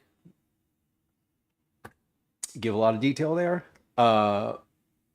In this exact second. Uncommon, do I need to take a minute? No. I don't. Sabs, it's okay. It's okay. No, I don't, because there'll be more. There'll be more. I feel like there's weird crossovers between streaming and like life, and I tend to hold life out of stream sometimes, but sometimes it bleeds in because that's how it is, because I'm a very like upfront person, generally speaking. um and Daisy's been on stream for forever. um so I just think it's like I'm just aware that soon that will not be the case, that like she will not be part of stream. And I've had like a lot of thoughts about that. Like, I don't know. Anyway, I didn't want to be like standing here kind of internalizing that for the rest of stream. So I think for me, like, that's really all I want to be like. That's all I want to say right now about it. And I think, well, I will probably have that same. I will certainly. There will certainly be more of that. But for now, I'm not. No, I don't need to like stop and take a long break. But I appreciate it. Yeah, Camille, it's hard, and that's the thing. You can't like the thing. You can't communicate with them. You can't say anything about it. Like there's no way, and you don't know. You know, they don't know, and it's just like it's just part of the responsibility of having a pet. It really is. Yeah, exactly. Twinderella. Like she really um it's weird to see because I was just telling Calvin this morning, like, she doesn't want to walk more than a block anymore. And when she was like 2 years old, I would walk her for like 6 straight hours, yeah, no, I appreciate that. I feel like I don't know what like I don't think I want to process that in this moment. I think I would rather sort of let the full scope of things sort of play out. Um, yeah, Sam, it's definitely it's one of those things that you acknowledge when you have an animal, but then like when those points arrive, you're like, oh, that's harder. Um, and I think it's sort of it's part of it. It's part of it. It really is. Okay, these cookies are finished for sure. I'm gonna let these are not burnt. Yeah, it's very I don't know. It's weird when there's like you see like a gradual. I think with people I don't want to say easier, but like because obviously there's a lot more tie-ins, but you can communicate. You can be like, this is what I want to have happen. You don't get to do that with a pet. So you have to own 100% of the decision, which is hard. Yeah, caretaker, 18 years, 18-year-old cat. Yup, that's about right. Ours, the most recent. So we had two older cats, and the most recent one of those two passed 2 years ago, and I think she was 19, and the one before that was 18, and then we got them right around the same time. So the one that was 19 had about a year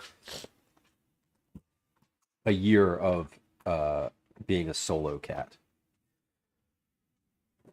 Okay.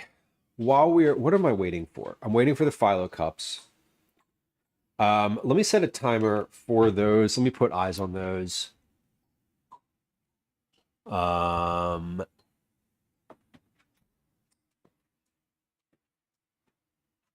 me check those again.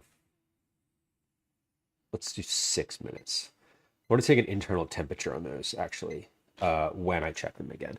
But right now, I'm going to strain out the solids from this stock pot. Oh, excuse me. Yeah, I don't have any like I don't have any like thing prepared to say about Daisy right now. I don't have any like thoughts that I really want to articulate. I think if I started talking about it, it would just be like stream of conscious, uh, stream of conscious mixed with a lot of like tears, and I don't want to do that right now.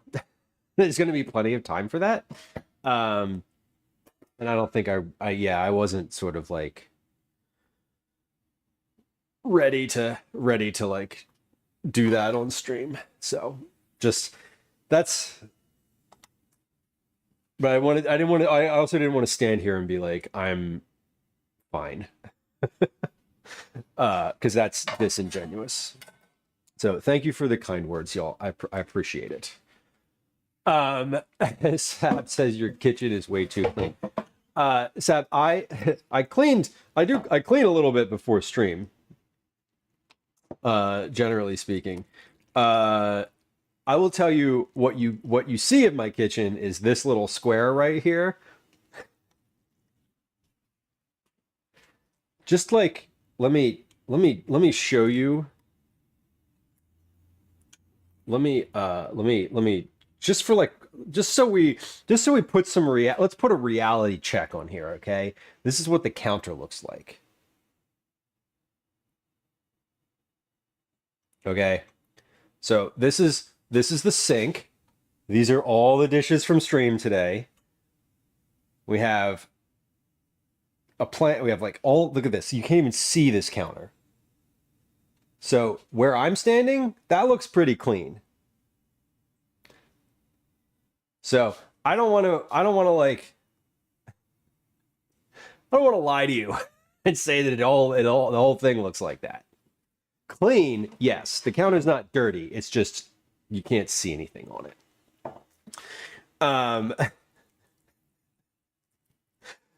We have a full schedule and a 10-year-old. So it's definitely a lot. It's definitely a lot. What did you do on stream today? I think I might have missed. Did I see that? Did you say that? I know you were cooking.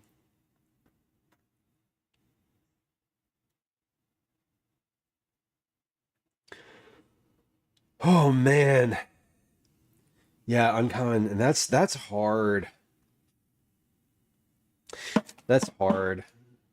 The like one moment situation.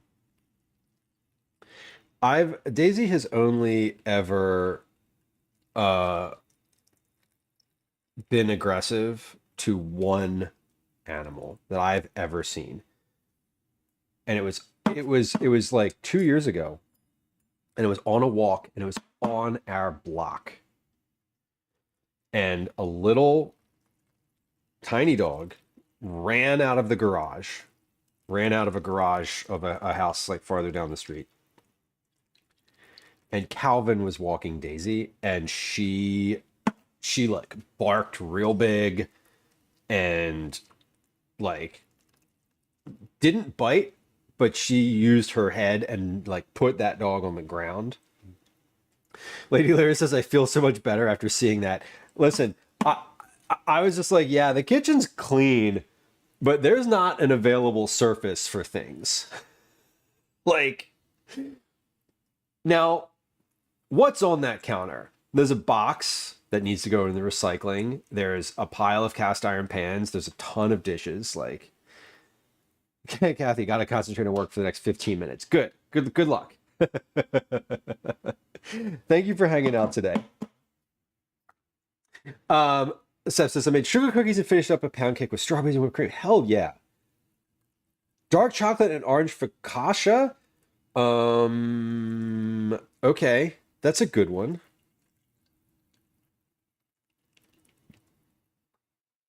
I made a focaccia today. I didn't finish it. It's in the fridge, doing its little rise. It's for tomorrow. I have never made a sweet, like chocolate, like dessert focaccia. Do you use the same recipe? sounds great. Woman says, "What's in the pot?" This is a broth. This is like just a stock. So I have all of my freezer scraps. Anytime I'm cooking something, y'all are like watching me put stuff in the freezer. That is what's in this pot. So this is all of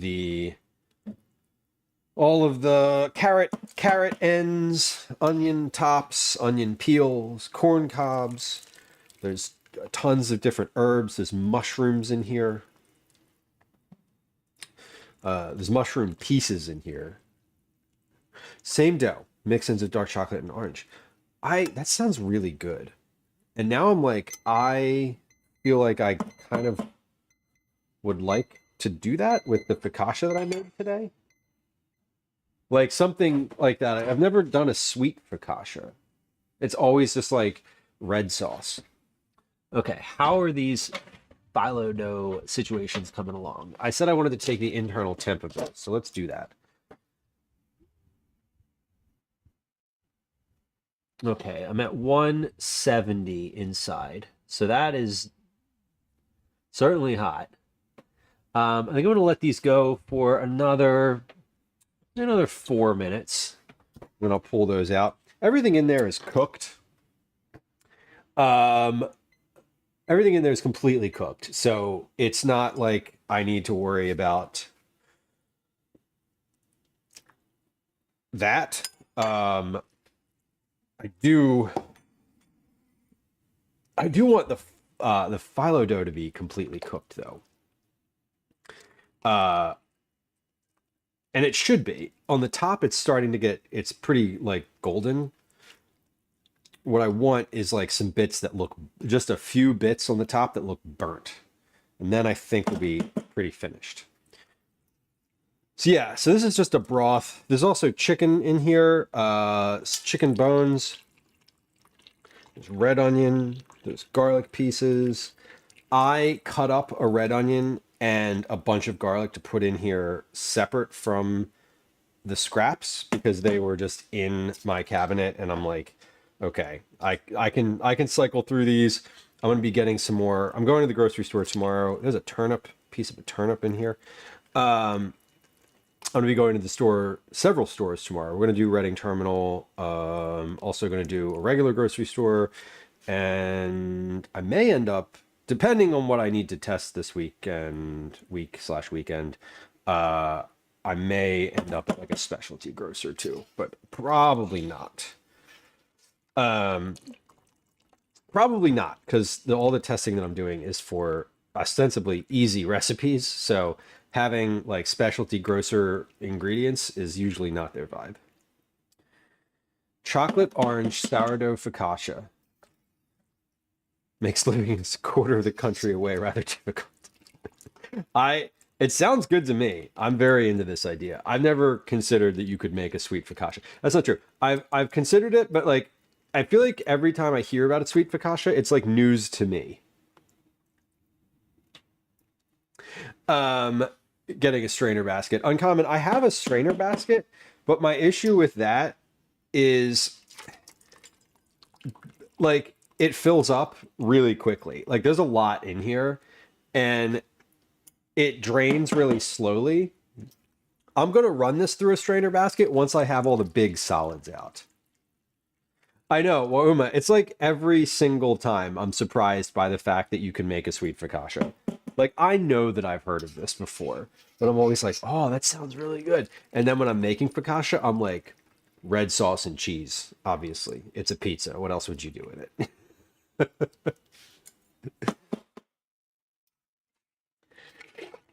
Yeah, we'll run this through a strainer again shortly to get the like herb pieces out of here and all like the little bits.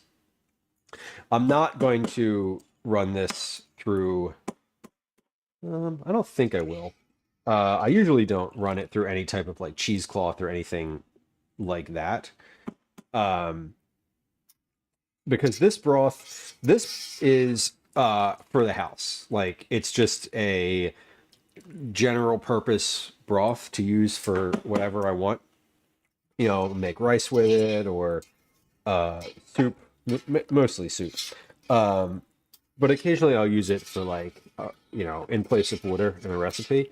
But I don't use it for any type of recipe development or testing because it is very inconsistent.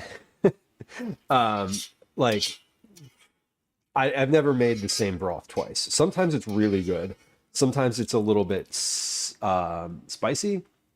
Occasionally I'll put too much pepper in it and I'll be like, oh, I messed that up. So I can't use it for recipe testing because because of that inconsistency. A muffaletta. Oh yeah. Sweet sourdough inclusion. Yeah. Sourdough, like the mix-in stuff.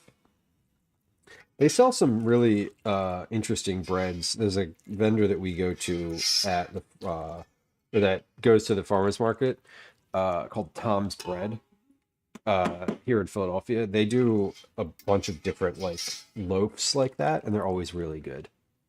Consistently inconsistent, right? Like, well, I mean, that's the thing, Phoenix. It's just like whatever I've been cooking for a month, the scraps of those things go into the broth. And I try to add, you know, I'll add a couple bay leaves, I'll add some peppercorns, I'll add some, you know, obviously salt. And I do try to add like an onion or two so that we have some of that in there. Usually there's onion scraps, or plenty of onion scraps in the thing, and I don't need to do that. Sometimes there's not. Okay, so this is, timer just went off for those. I'm going to give those just a few more minutes. I'm going to give those another 4. I keep giving them just like a little bit of time so that I keep going back and checking on them because I don't want them to get burnt. But the tops are still looking like they could stand to be in there for a little while longer. So I'm gonna let them. Mainly because I want the underside of the underside of the phyllo and the cups to be completely cooked. Okay, now we're going to get our strainer. What's that, Gwen? Oh.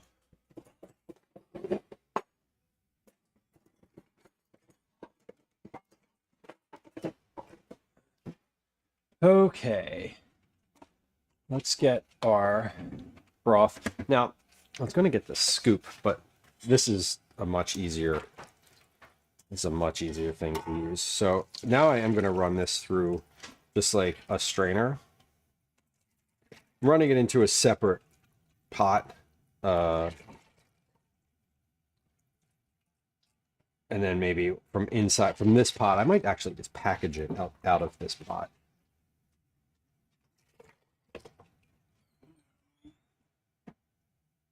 Yeah, I know, it got destroyed over there. But it's a lot of that goes right in the dishwasher, so. Gwen just came up and she also saw the sink and was like, damn. Sad, yeah. Onion scraps, tomatoes, anything like that, vegetable scraps, carrots, onions, celery, tomato, any herb scraps are great. Cruciferous vegetables like broccoli, not great. Asparagus, not great. Anything that's got like bitter to it. Pea pods are wonderful for a stock. Trying to think of what else is not good in there. Cauliflower is okay, like leftover cauliflower. Yeah, I have basically I just put a gallon Ziploc bag in the freezer. Garlic and ginger scraps, caretaker, are in fact gold. Yeah, I always put garlic and onion in. If I have it, I'll put like, if I have not like the not scrap version of like I'll put a carrot, some celery, an onion, and like some garlic in there. Even with all of the scraps, just to like make sure everything's balanced. So there's definitely that. But I put it all in a Ziploc bag in the fridge and literally just when I get 2 Ziploc bags, I pull those out and simmer them for an hour or so, and then that's it. Then we're done. And like I freeze it. What I do with it after that is I'll freeze it in these containers. So I'm going to do that. I'm going to do that now. I'm going to take these the stock that's in this pot that I just filtered it into, and I'm going to put that in containers. I'm going to leave them out on the counter with the lids off for a little bit here. But I'm gonna put those in containers and freeze them, and then when I have a need for it, I'll just get one out and unfreeze it and good to go. All right, I think these are good, and they seem to be the same color that they have been for the last 2 times. So these are Phyllo cups coming out of the oven. This is what they look like.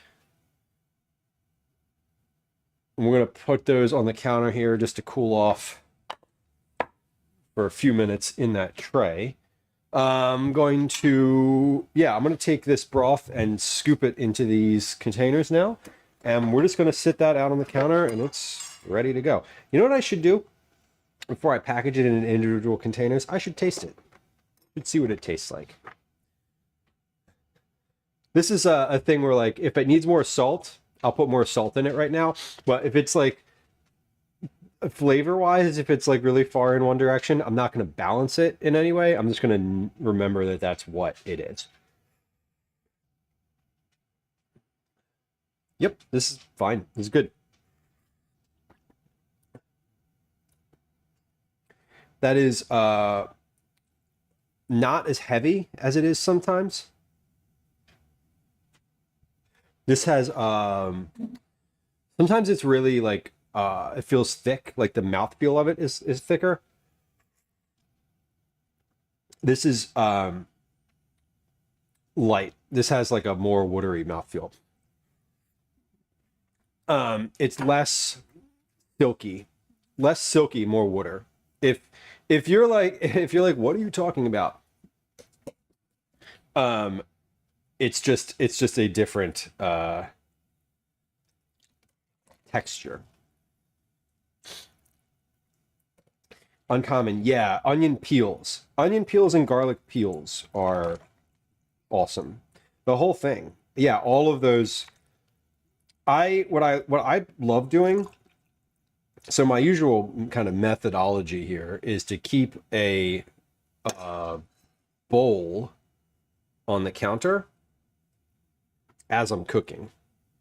And I will just put all my scraps in the bowl. And then at the end of my vegetable prep, I'll put all of those scraps into the bag. And that bag just lives in the freezer. And I usually do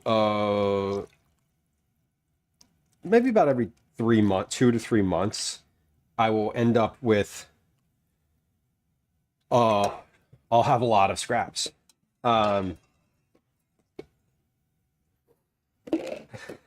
LGBTQIA with ads. Fellas, that was a good joke. That's really funny. That's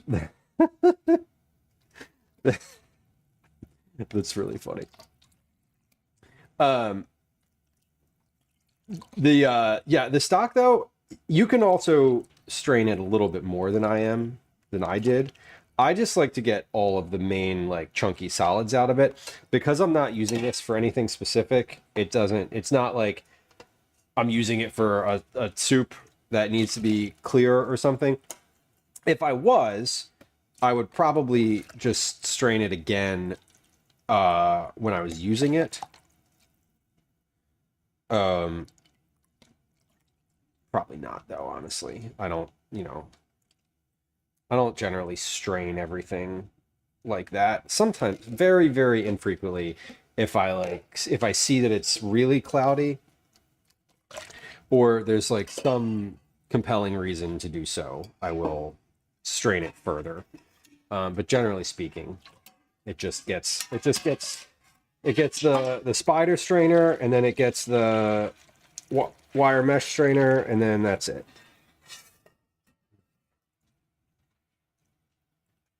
I save my bones too. Yeah, this has several chickens worth of bones in it as well. This is not just a vegetable stock. This is a multi, there's chicken bones. There are chicken skin is in here.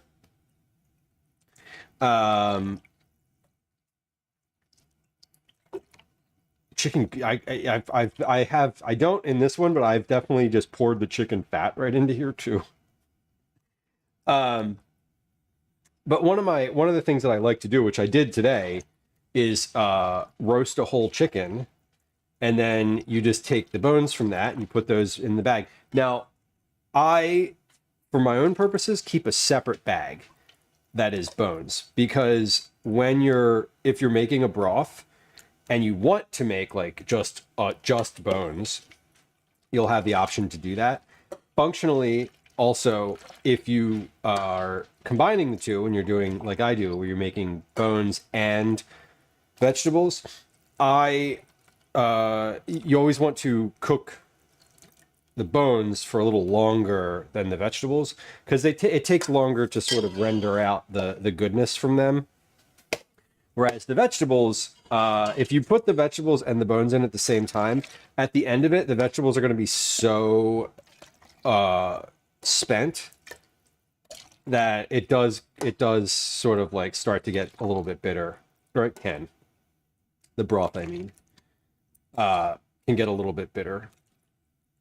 So all of this, I will pop in the freezer, and then after it's frozen, I'll take it out of these containers and I'll vacuum seal it. The reason I do that is not because I enjoy having all of that extra plastic going into circulation, but it is because these containers get really brittle when they're frozen. And if you have them in the freezer for a long time, and you like go to take it out and you go to like take the lid off of it, I've had it happen several times where the container cracks and you get like plastic shards everywhere. And I'm always wary about then using that broth for food, because there's plastic shards all over the place, and that's not great. So I tend to want to repackage it after it's been completely frozen. That's the ideal scenario. So I don't have enough for another container here, but I've got quite a bit left. So I'm sort of distributing this evenly between these containers. And we're just going to leave these sit on the counter for now, because if I put them in the freezer, yeah, they need to cool down a bit before I can freeze them. I will be putting some lids on here though before I take Calvin to karate. Before I leave the kitchen, I'll put some lids over those, because otherwise I'm gonna come back to cat faces in this broth, and we definitely don't want that. Okay, so here's the end result of that. We got 9 quarts of broth out of that, which is like a lot. That's great.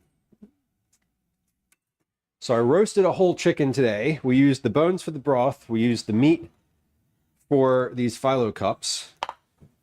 I have the fat in this cup. which is going to go in the refrigerator. Oh, I already had a cup of fat in the refrigerator. Oh well. This is bacon fat.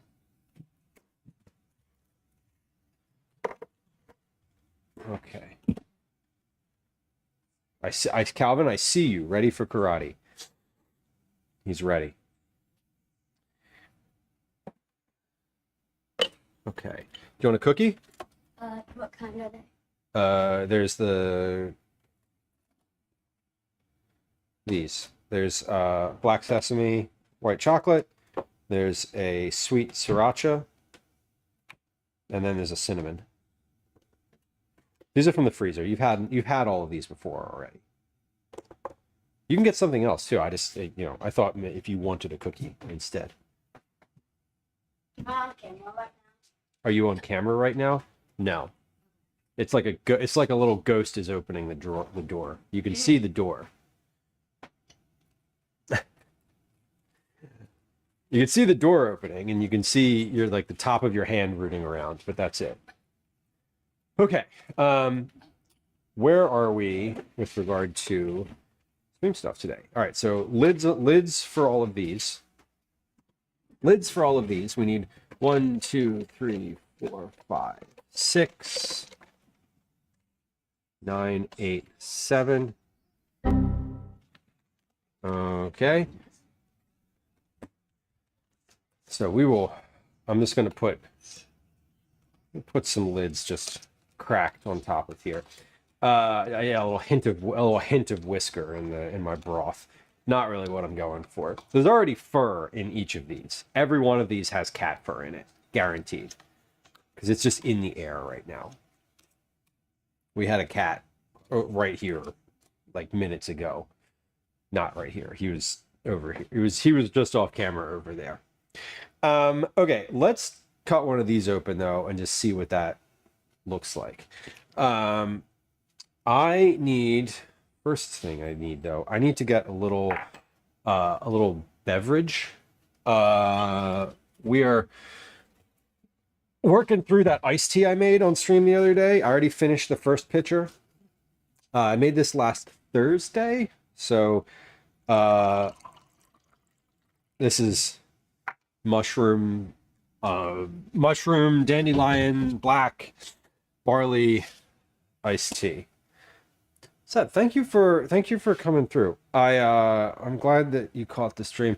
I'm always happy to find new food and drink streamers, new to me food and drink streamers. I don't know if you are familiar with the Twitch creator clubs, but if you are not familiar, and maybe if you are, if you're a food and drink streamer, we have a club specific for food and drink streamers on Twitch. There's a link to that in chat. You don't need to be like a full, I don't want to say full time, but you don't need to be. It doesn't. You can just stream cooking every once in a while. The bar to get in is low. Now, the wait time to get in is not low because they are humans managing all of the creator club communities, which are like 10,000 plus people. All the applications for that are reviewed by a human and not by AI. So they do them in batches every so often. So like if you haven't gotten in yet, if it's been a little while, you feel free to ping me on Discord or via a Twitch whisper, but I'm happy to like ask. If you stream in food and drink and you have streamed in food and drink in the past like month or two, you will get in at some point.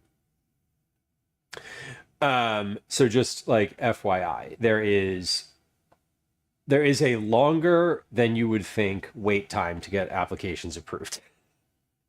But again, they're not just approving, they're approving anyone who qualifies, which is most people, but they're not just approving everybody through a like mass approval system, AI automatically, whatever, any of that. So just like a little heads up. And if you are also hearing me and you're in the food and drink, if you're a food and drink streamer and you're not in that club, feel free to click the link in chat right now to apply.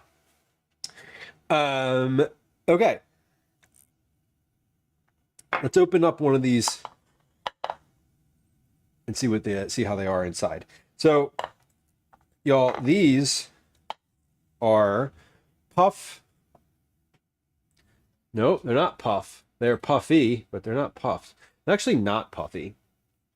One of the qualities of Phyllo dough is it's not puffy. Caretaker apparently got deleted. It may. I can't speak to. I do know that they are quite slow to get applications approved. These are the Phyllo dough puff pastry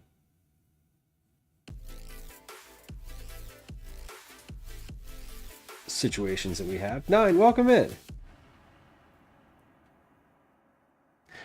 Nice to see you. Hello, food and drink streamer as well.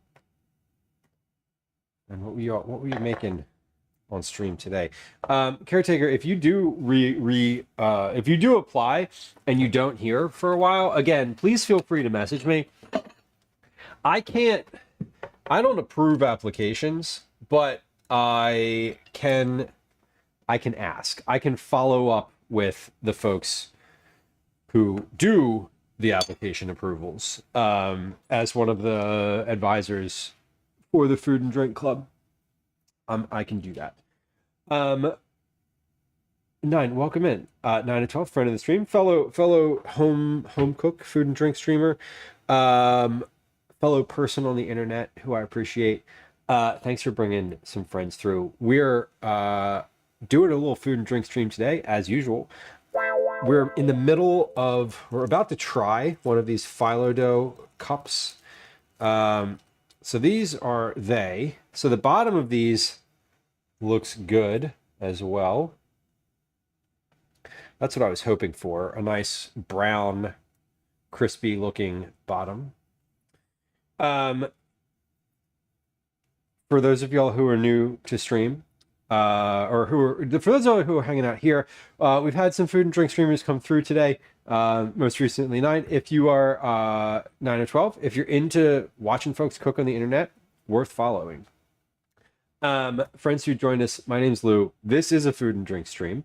We have anonymous follows. So if you hit the follow button, there's no alerts and sounds. I'm not going to say hi to you. I'm not even going to say thanks. It's not that I'm ungrateful. It's that I hate when anything happens when I hit the follow button on someone's channel. So there's thing number 1. Follows are anonymous. Thing number 2, this is a cooking stream. So we do cook here. We cook, we chat, we make a lot of like home cooking meals, vegetable forward stuff, family meal stuff. I do a lot of like use it up is one of the ethos of the stream, which is sort of what we're doing today. I was just like shopping in the refrigerator and like, what can we make? So this is a thing we made up for dinner. And we're gonna cut this apart and give it a try. Let's see how it turned out.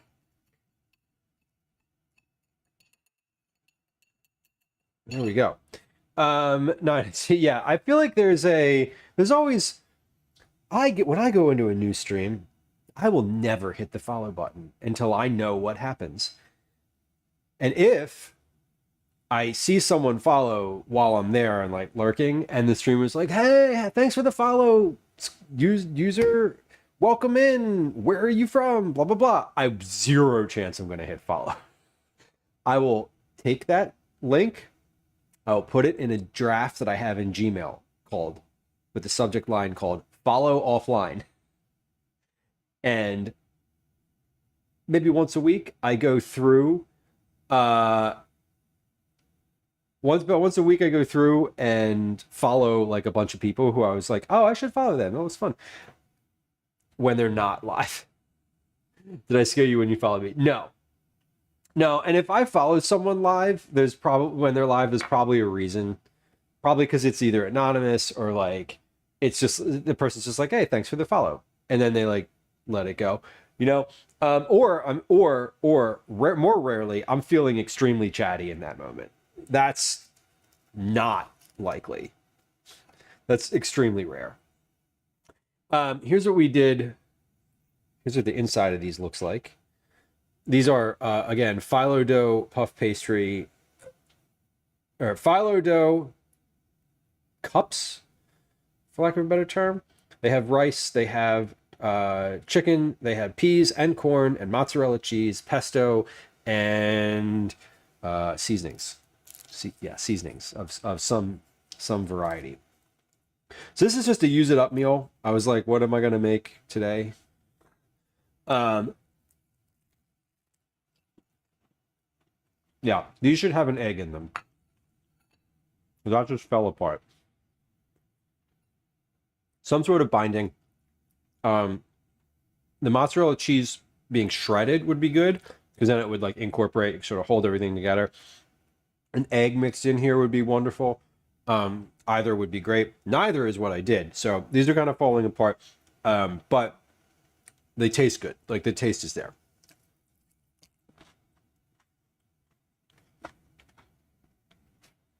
I'm going to eat 17 of these for dinner. The interior looks really light. It is, I said, I really would like to have had, I thought about it before I put them in, but I didn't want to go back and do it. I wanted to get, you know, a binder, some sort of binding in there would be good. A cost-effective meat pie, caretaker. Exactly. What I was thinking about with this, so initially I saw the chicken and I was like, oh, we'll do like chicken and mashed potatoes, because I thought I had a packet of instant mashed potatoes in there. I did not. So we didn't. But that's where the rice came from. The mozzarella was left over from a recipe I was working on. Peas and corn were in the freezer. The pesto was in a jar. It's been in the cabinet. That was also from a recipe I was working on. Which I don't think is live yet. It's not. Yeah, a bit of gravy, like I was thinking mashed potatoes and chicken as the filling, and we got halfway there. But I was like, oh, well, if it's just chicken and pesto, that's not going to be very good. And mozzarella, like it would be fine. But I was like, what else should I put in here? And that's where the minute rice came from.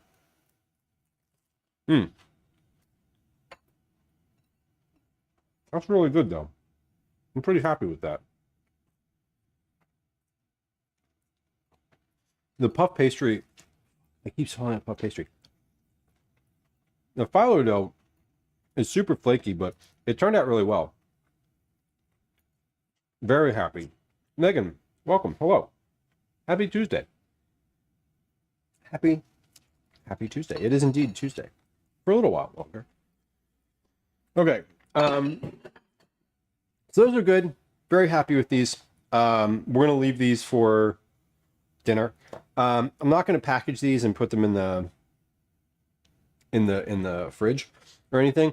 I think what I'm gonna do is, the oven is off, so I'm just gonna put these before I leave to take Calvin for karate. I'll put these back in the oven. I'll leave them sit out for now, and then I'm just gonna set the oven timer to turn back on at, you know, when karate ends. So by the time we walk home, the oven's like hot and these are like warm, acceptably warm again.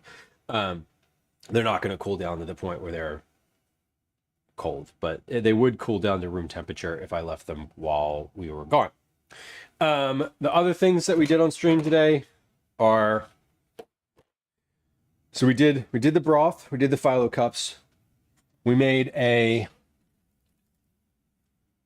somewhere in here. We roasted a whole chicken. We roasted some chicken thighs.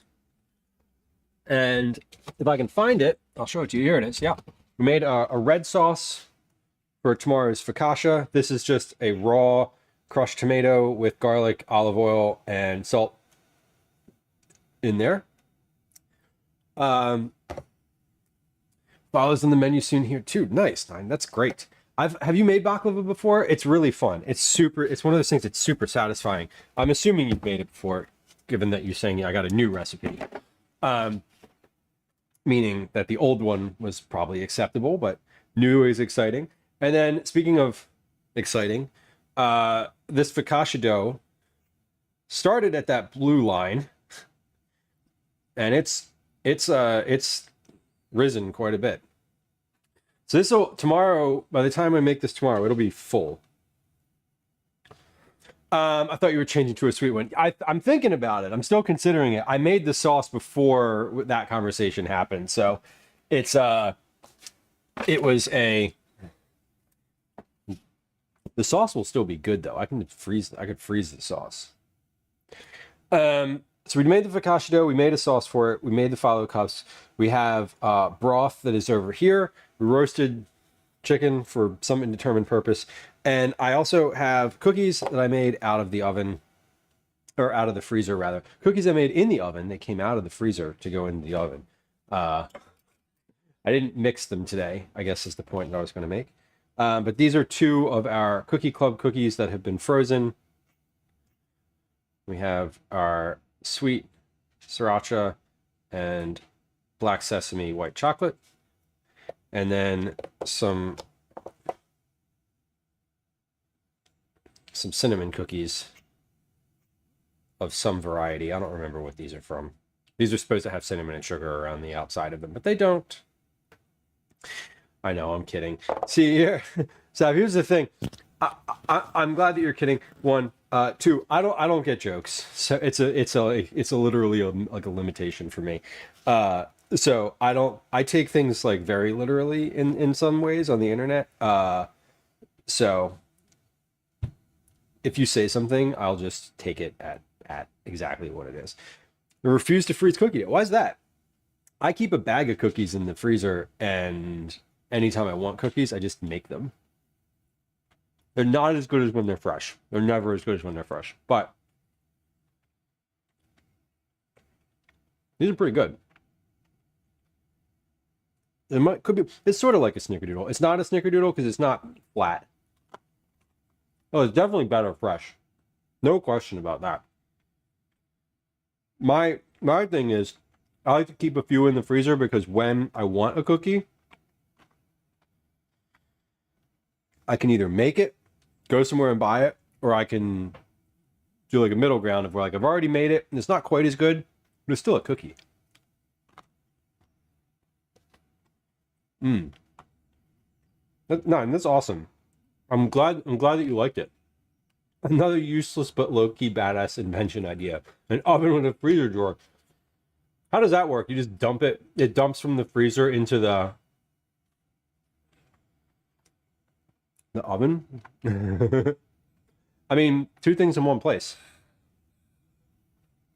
2 layers of insulation. Would they be vertical, stacked, or vertical, side by side? and other ponderable thoughts. Well, that was good. Those cookies are great. Cookie dough is good in the fridge for 3 months. That's valid.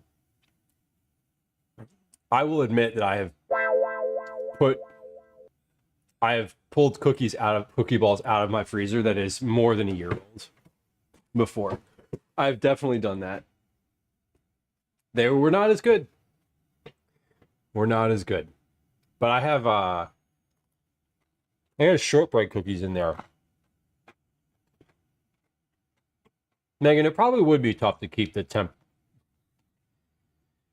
The oven would probably be the one that would be overwhelming there. But I would consider an option where if you wanted fish sticks, you would just be like, you know what? You press a button and they dump from your freezer directly into your oven. That could be fun. Energy requirements, that's true. They would be. It would be really funny.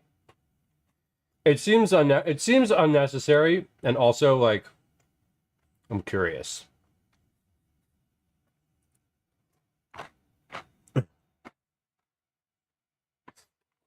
Okay.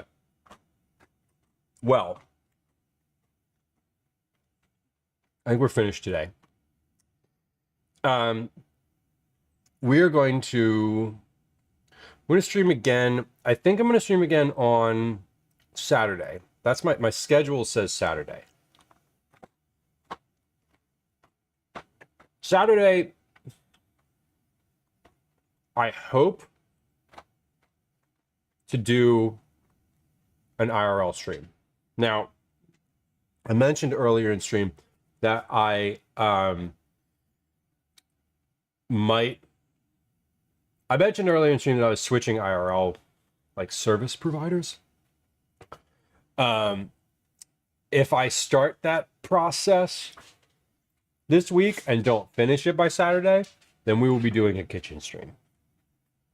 If I finish it, then Saturday will be like a little test. But the goal is to stream Saturday afternoon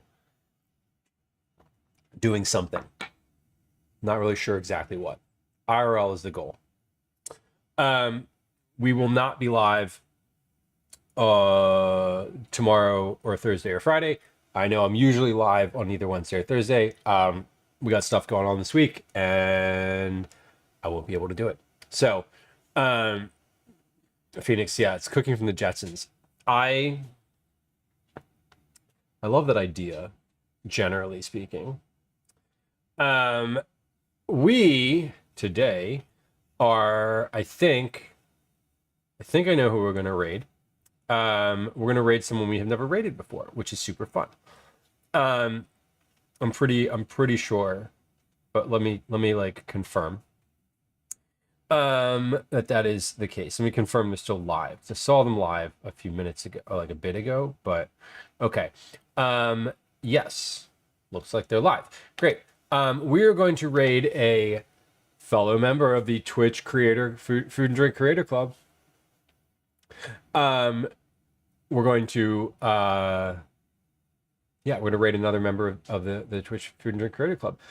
We're going to see Snowbite 007, who is making musubi and onigiri, which is really fun. Two folks who I don't know very like their content or the stream much, but I do know that they're in the Food and Drink Creator Club, which we love supporting. It's the first place I go to look when I go to look for who to raid. And if you're streaming cooking in the Food and Drink Creator Club, then I like to go there. So that's what we're gonna do, which sounds fun. A dishwasher Polaroid camera. Spits out a picture you can put on your fridge. Orma, I know they have dishwashers with cameras on the inside. Clear front dishwashers, also fun. Hold on, one minute. There was something that I did on stream that was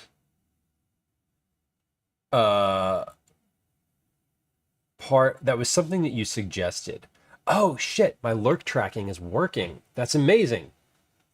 Y'all are not as excited about that as I am, but it's because you don't see the posts.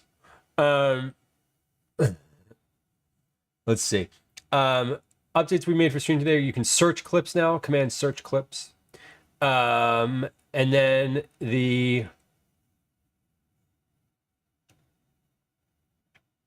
what was the thing? Oh, it wasn't. It was the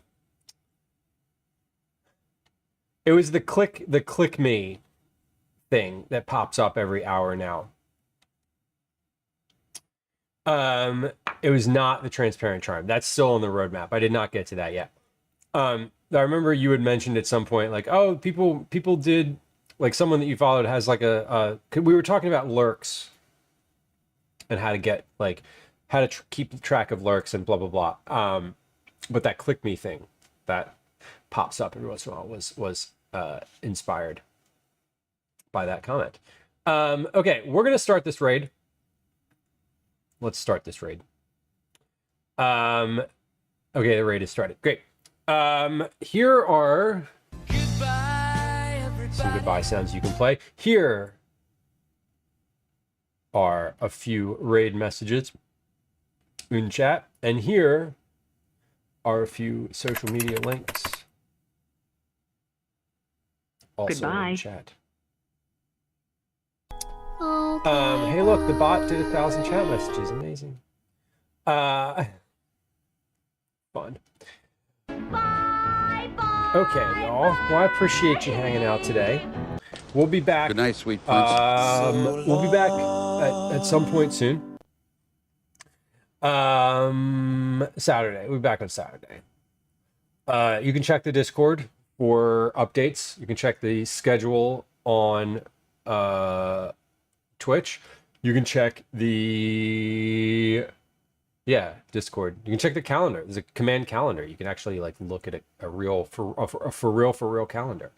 I am going to wrap up here real quick and take Calvin to karate. So I'm going to leave it on lurk when we go visit. But let's I want to say hi to Snowbite, make sure I'm following, and then we'll be out of here, and we'll see you all again on Saturday or next week, if not sooner, in chat.